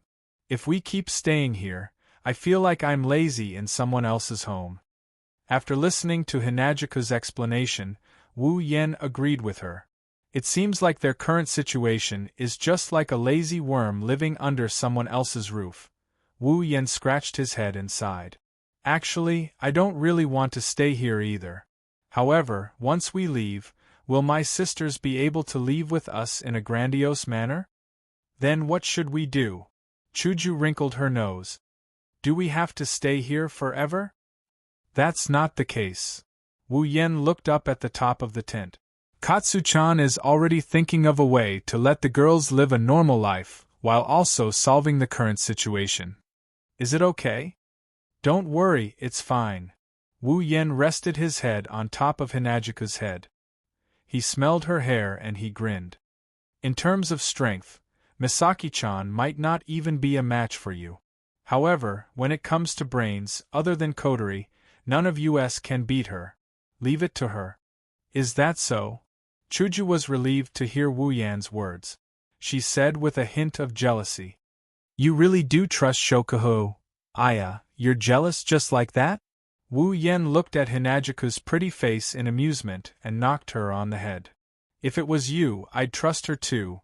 Hinagiku snorted coquettishly, a smile appeared in her beautiful eyes, but her mouth said, Who needs your trust? You can trust Shoujo alone. Oh, you're quite jealous. Wu Yen raised an eyebrow. His hand on Shoujo's back slowly moved down. Do you need me to comfort you? Yoa. Shoujo was shocked. She quickly pressed Wu Yan's hand down. Her face turned red. She only has the strength to speak. If he continues, she won't be able to get up tomorrow. But it's clear that the wolf doesn't intend to stop. His hand kept moving down. Shoujo couldn't stop it. Shoujo had no choice but to say something. Okay, I won't say it, okay? Hinagiku pouted and said in a wrong tone. Wu Yen had no choice but to stop. However, the regret on his face was clearly and undisguised, making Hinagiku feel all sorts of annoyed. She kept sighing in her heart. She's the president of the student council of the White Emperor College. She's the one who manages the affairs of the entire noble school. In the past, it's only people who are convinced by her. She's never been convinced by anyone. But who would have thought that she's begging for mercy in front of Wu Yen? She's not acting like herself anymore. Although this submission is not the same as the submission, and at this time, if the male side were to submit, then the female side would probably be dissatisfied as well. The two cannot be discussed together, but in the heart of our strong-willed president, there is actually no difference. Shoujo finally understood that she's going to fall for this hateful guy for the rest of her life. Thinking of this, Shoujo couldn't help but pinch Wu Yan's waist. Ouch! What are you doing? Nothing. Why do you look like you're not convinced? Did I offend you in some way? No, what? Chapter 860. The Behemoth Forest encampment is huge, comparable to a small city. There are several thousand people stationed in the encampment alone. Every night, there are a lot of guards patrolling the area. They are at least at the 6th rank, most of them are at the 7th rank, and there are even a few at the 8th rank. With the strength of these patrols, it would be extremely difficult for outsiders to infiltrate the encampment. However, this is not a problem for the 4 loyalists who infiltrated the encampment yesterday. It is also not a problem for Marcus, who is much stronger than the 4 loyalists. Under the cover of the night, the 5 of them easily avoided the patrols. Even the 8th rank guards didn't notice them. The 5 of them rushed towards one of the areas in the encampment at a moderate speed. Hey, brothers! The teams that just finished gathering came over and greeted the patrols that have been patrolling for half the night. It's time to change shifts. You should go rest. The night patrols had to be changed as well. Otherwise, after a night, even if nothing happened because of their cultivation, it would inevitably affect their work during the day. Therefore, it was very necessary to change the shifts of the guards. Especially recently, the camp was in the midst of troubled times. Sometimes they couldn't even sleep, so it was even more necessary to change shifts to rest. It's finally time to change shifts. Finally, we can rest. Let's go to sleep. One of the patrolling team members sighed. They chatted with each other as they walked towards their own tent. When they arrived at the encampment area, they naturally split up and walked towards their own tent. A guard who was separated from his teammates was walking back to his residence alone. Suddenly, he felt a blur in front of his eyes, and a black shadow suddenly appeared in front of him. He was shocked and opened his mouth wide. Just as he was about to scream, the black shadow quickly raised its head. A black gas shot out from under the cloak. It shot into the guard's eyes. The guard felt dizzy, and soon his consciousness blurred. His eyes gradually became dull, and the fluctuations of his emotions slowly disappeared from within. He was like a puppet. "Tell me." A hoarse voice came from under the cloak. "Where is Wu Yen?" Marcus used to be the person in charge of the entire camp. He knew where Wu Yen and the others lived. However, ever since Andrew failed to assassinate Shoujo Misaki, they had changed their residence, so Marcus wasn't sure where they were. He only had a rough idea that it was in this area. However, it couldn't be ruled out that Wu Yen and the others had changed locations in the past few days. Marcus had no choice but to take control of one of the garrisons, and he didn't have such means in the past. "It's in the east," the guard said in a daze. "That." Inside the cloak, a blood-red light flashed. "What about his women?" "It's also in the east," the guard said mechanically. Marcus nodded slightly. "Take me there." The guards didn't resist. They turned around and led Marcus and the other 4 loyalists towards the east side of the area. Along the way, many patrols discovered this garrison, but they didn't discover Marcus and the 4 loyalists beside him. They seemed to know this garrison, so they didn't come forward to ask anything, saving Marcus a lot of effort. After advancing for a while, they arrived at the edge. The garrisoned personnel suddenly stopped moving forward. Marcus and the 4 loyalists raised their heads and looked ahead. There, nearly 10 tents were set up in a very isolated corner and didn't converge with the other tent. Marcus understood that those tents were where Wu Yen and the others were staying. The body hidden in the cloak began to tremble slightly, but it didn't take long for Marcus to suppress it. Holding back the roar that was about to erupt, Marcus whispered, "Why did you stop? Which tent is Wu Yen in?" The guard's voice was emotionless. "I only know that several sirs are staying here, but I don't know which one is staying in which tent." Marcus flinched for a bit before he understood. The guards couldn't enter the area Wu Yen and Co. are staying in. That's why they know where they are staying, but they don't know who is staying in which tent. Looking at the several tents in front of him, Marcus clenched his fists and didn't immediately enter them. After all, Wu Yen wasn't the only one there. There were 2 other 9th-rank existences. He didn't know that there were more than 2 9th-rank existences there. There were 7 of them. In the tent area where Wu Yen and the others were staying, the lights were all dimmed. It meant that the owners were asleep. Looking from the outside, although there was no way to know the situation inside, the faint sound of breathing that could be heard would only give others the impression that the person inside had already fallen asleep. But unexpectedly there was an exception. In one of the tents, the lights were all dimmed. However, the 2 girls living there weren't asleep. No, they weren't asleep, they couldn't fall asleep. Angeloids don't have dreams and they can't sleep. Ikaros and Astrea laid on the bed, but they didn't close their eyes. They looked at each other in silence. Ikaros and Astrea's cheeks were fiery red. Ikaros was no exception. Before they came to Wu Yan's side, the nights were filled with loneliness and solitude for these 2 beauties. They're already used to it. However, ever since they came to Wu Yan's side, their habits started to crumble. That's because they couldn't fall asleep at night. Only by staying beside Wu Yan would they feel safe and fulfilled. Without Wu Yan, they would feel lonely and lonely. That's why when their master fell asleep at night, the 2 angeloids would sneak into Wu Yan's tent and spend the entire night looking at his sleeping posture. That's the only way they wouldn't feel lonely.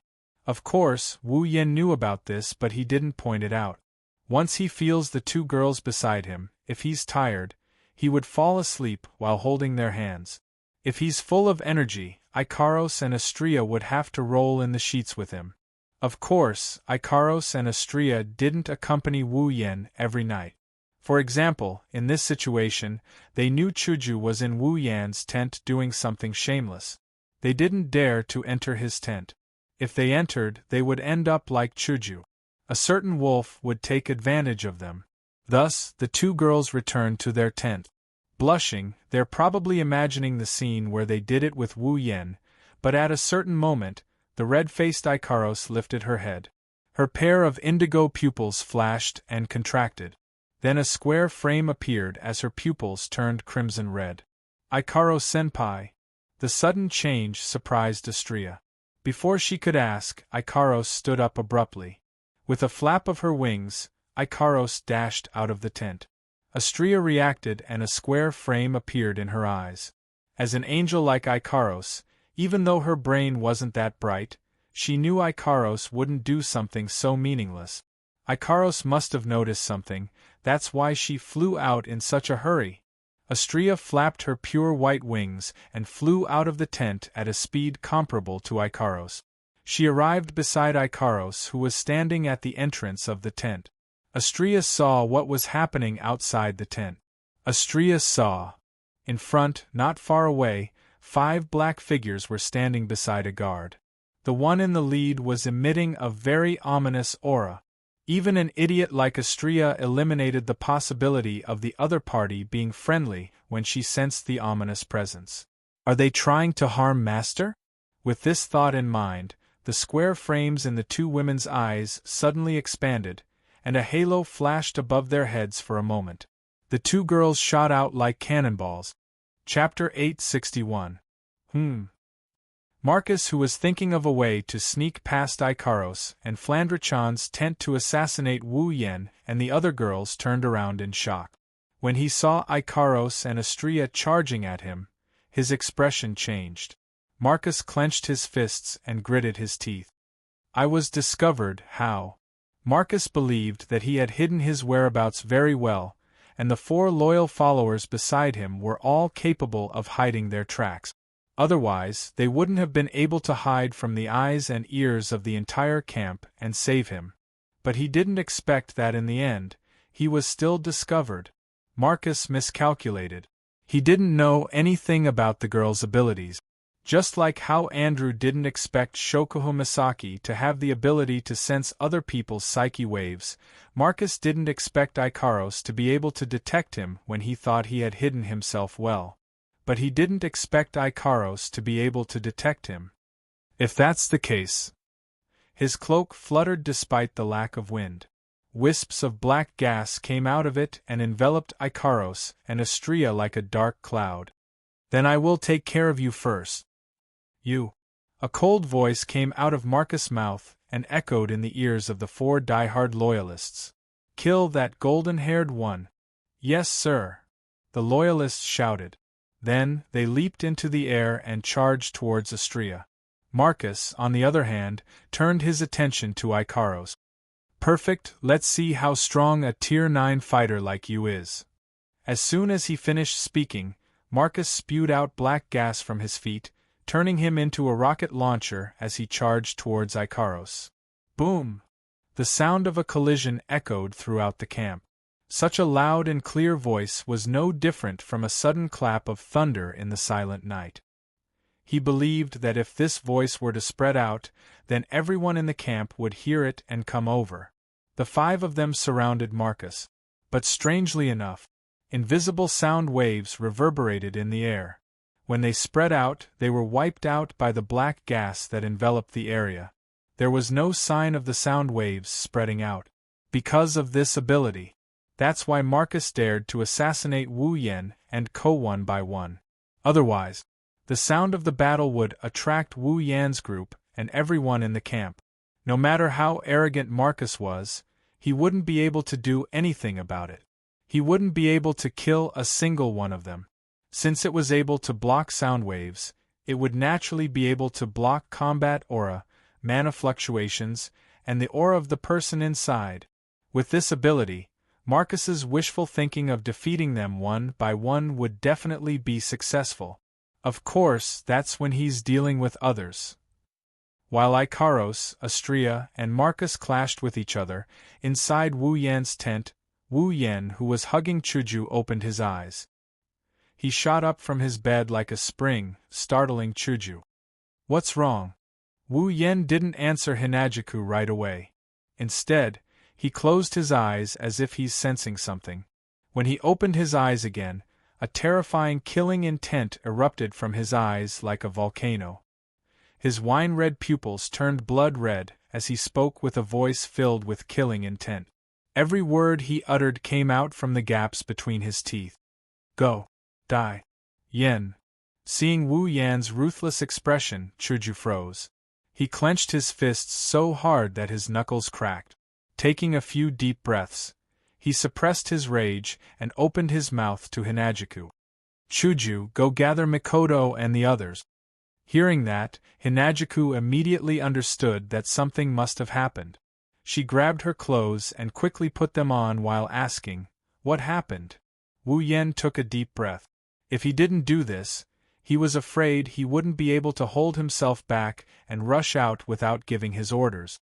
The mind transmission spell I set up inside Ikaros and Astria's body was triggered. Telepathy technique. Hinagiku was stunned, and her expression changed as well. On the first day they arrived at the camp, Wu Yen gathered all the girls and set up a mind transmission spell in their bodies. According to Wu Yen, the heart transmission jutsu is a jutsu that allows the user to set up certain conditions in advance and then engrave them into the user's body. Once the preset conditions are triggered, the user who set up the jutsu will be able to sense it. Wu Yen set up a mind transmission spell in the girls' bodies. The precondition for triggering the spell is to enter a combat state or encounter danger. In other words, Ikaros and Astria might be fighting someone right now. Fighting someone in the middle of the night without Wu Yen and Shoujo's knowledge. Other than the fact that Shokuho Misaki was ambushed, what other reason could there be? No wonder Yen is so angry. Wu Yen waved his hand and the clothes on the rack flew up into the air and landed on his body. In less than a second, he was dressed. I'll be heading over first.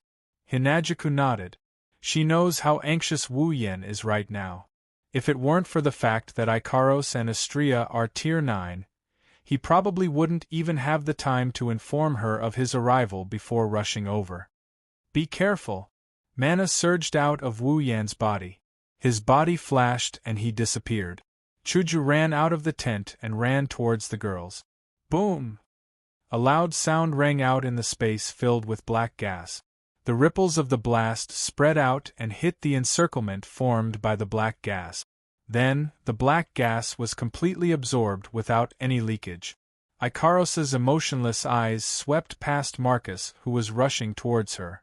Her luminous wings flickered with a blue radiance. Her body trembled and an afterimage was left behind. Ikaros herself had already arrived in front of Marcus without any warning. That was fast. The sudden appearance of Ikaros also caused Marcus's heart to skip a beat. The do-chi in his body surged violently and ignited on the surface of his body. However, the icy blue do-chi of the past had already disappeared without a trace. Instead, it had turned into a black stream of air with a decaying aura. The black gas swirled and condensed into whip. Carrying a rotten stench, the whips lashed out at Ikaros and smashed into her body. Before Marcus could reveal a happy expression, several black gas whips suddenly stopped a meter in front of Ikaros and struck her with a muffled sound. At the place where the black gas whips stopped, a crystal-like beehive barrier reverberated. It was Ikaros' absolute defense circle. In an instant, the black whip dissipated. Ikaros' body suddenly leaned forward and flew directly into Marcus' chest. With a twist of her slender waist, all the strength in her body was concentrated on the wings behind her back. Then, with a fierce flick, she smashed Marcus' chest. Boom! Humph! A powerful force surged from the illusory wings and landed on Marcus. A low groan came from the face under the cloak and Marcus was sent flying back a few steps. Obviously, Ikaros' fierce wing attack caught him off guard and caused him to suffer some injuries. Damn it! Furious and alarmed, Marcus channeled his black do-chi and retreated hastily. But when he retreated a few meters, Ikaros caught up to him and chased after him. Her eyes shrunk slightly as she raised her slender fist. A crystalline light similar to the one on the surface of the absolute defense circle flashed, and with a sharp sound of wind tearing through the air, she punched Marcus in the chest. Bang! A frightening force gushed out of the small fist. Marcus' expression couldn't be seen under the cloak, but it was like a waterfall crashing into his body with a muffled rumble. Chapter 862. Bang! The ferocious blow directly caused Marcus to tilt his body. With a poochie sound, liquid sprayed out from the cloak, and his body was directly sent flying. However, the liquid that sprayed out from the face under Marcus' cloak wasn't blood, but an ink-like black liquid with a foul stench. Instead of falling to the ground, the stench of the unknown liquid seeped through the air and turned into a black arrow, shooting straight for Ikaros's delicate face. Ikaros raised her head. A stream of data flowed out from her crimson pupils as if she's analyzing the data of the entire battle. She didn't move an inch, and casually threw out absolute defense circle to cover the front of her body, allowing the black liquid arrow to hit it.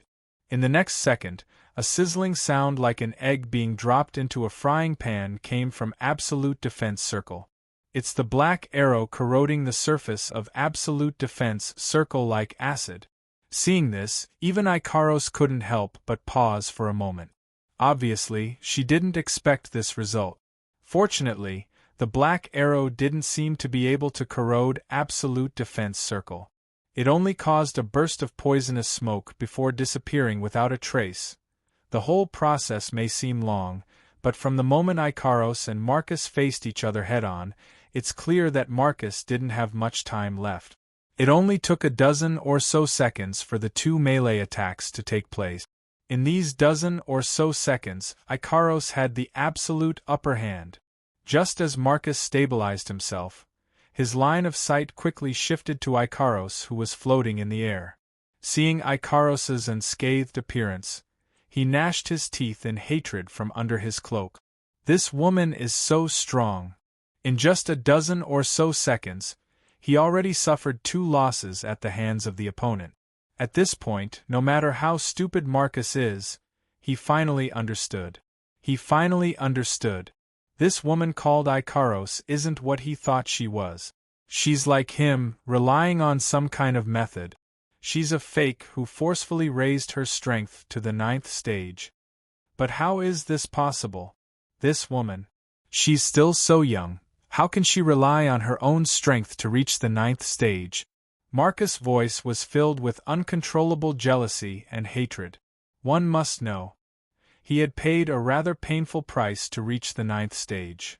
Looking at Ikaros' unwavering eyes, Marcus cautiously took a few steps back. His face under the cloak was terrifyingly gloomy. The heterogeneous do-chi in his body had been pushed to the limit. Now, in his heart, he no longer dared to underestimate Ikaros in the slightest. However, even if Ikaros's strength is beyond Marcus's expectation and is much stronger than the current Marcus, he has nothing to fear. He can't win against Ikaros alone, but if they entangled, she won't be able to defeat him. Once Astrea is killed by Marcus' 4 diehard followers, she will join forces with me and I will tank her head-on while the 4 diehard followers attack me from the side. I don't believe I can't win this battle, Lin Sanjia thought. In a battle between 9th stage combatants, if there isn't a huge disparity in strength, even a slight distraction can be fatal. Ikaros is stronger than Marcus but not by much.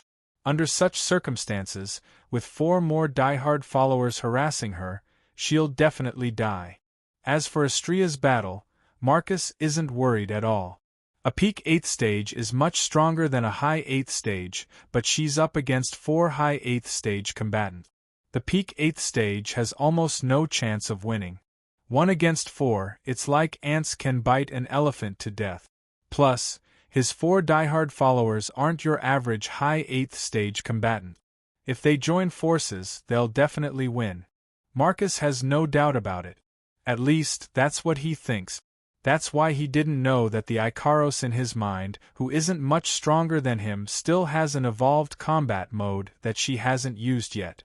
Of course, He also didn't know that the peak 8th stage Astrea in his mind has already become a 9th stage combatant. One miscalculation after another, Marcus is doomed to a tragedy. No. Just as Marcus was about to use a delaying tactic to fight Ikaros, not far away, several familiar screams suddenly resounded, accompanied by an astonishing pressure.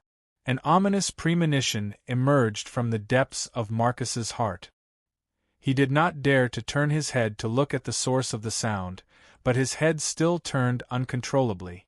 Then, the scene that entered his eyes caused his body to tremble violently. The one-sided siege that he had expected did not happen.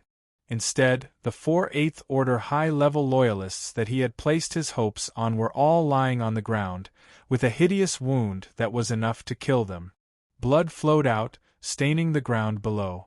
In Marcus' impression, Astrea should be dead by now. Instead, she was wielding a radiant lightsaber. She flew to Ikaros' side and faced him from afar. No. This is impossible. Marcus's voice was hoarse as he stared at his 4 subordinates on the ground. He wanted to see if there was any trace of camouflage. Alas, he was disappointed. His 4 diehard followers slowly lost their breath under his gaze. They're dead. Why? Waves of black gas rose from within the cloak, accompanied by Marcus' unbearable roar. Why can a peak 8th stage kill 4 high 8th stage combatants so easily? As soon as Marcus finished speaking, a voice filled with boundless coldness echoed from behind him. This question, hearing the familiar voice engraved in the deepest part of his memory, Marcus suddenly froze in place. You better go ask those 4 high-class 8 powerhouses in hell. The body hidden under the cloak began to tremble at a far higher frequency than before. A monstrous ferocious aura surged out from Marcus' body, bringing with it a black aura like a gale. He turned around and swept behind him. Wu Yan! Wu Yan's wine-red eyes revealed a hint of mockery. He didn't even raise his hand and a wall of magic lit up like a light. When the black wind came in contact with the wall, it looked like it met something terrifying. It got pushed to the side and brushed past Wu Yan's side. So it's you? A murderous glint flashed in Wu Yan's eyes. He unleashed a mountain-like pressure that enveloped the entire area. He didn't hold back as he slammed it down on Marcus. You're the stinky rat that crawled into this place and bit into the ground without knowing your own strength? Frantic killing intent, hidden in a voice as faint as a mosquito's buzz, spread out and, together with the extreme pressure, fell on Marcus' body. Marcus, who was still in a state of madness just a moment ago, felt his breathing become sluggish and his shoulders sink. Marcus paused for a moment when he realized he was being suppressed by Wu Yan's aura. Then, a ferocious aura that was several times more ferocious exploded and Marcus howled like a demon from the abyss. Wu Yan! Wu Yan frowned when he heard the other party's resentful howl coming from inside the cloak. It was obvious from the other party's tone that the cloaked person knew him and had a deep hatred for him. Otherwise, he wouldn't be acting like this. Originally, he thought that the cloaked person was like Andrew last time. He thought that the cloaked person came to the dark side of the camp to fulfill his own scheme. But now, it seems that this idea can be denied. Wu Yan looked at the cloaked person who was howling madly. He activated the system's perception and looked over. Marcus? Saito, level 80. Narrowing his eyes, Wu Yan's murderous gaze turned a few degrees colder. You're Marcus.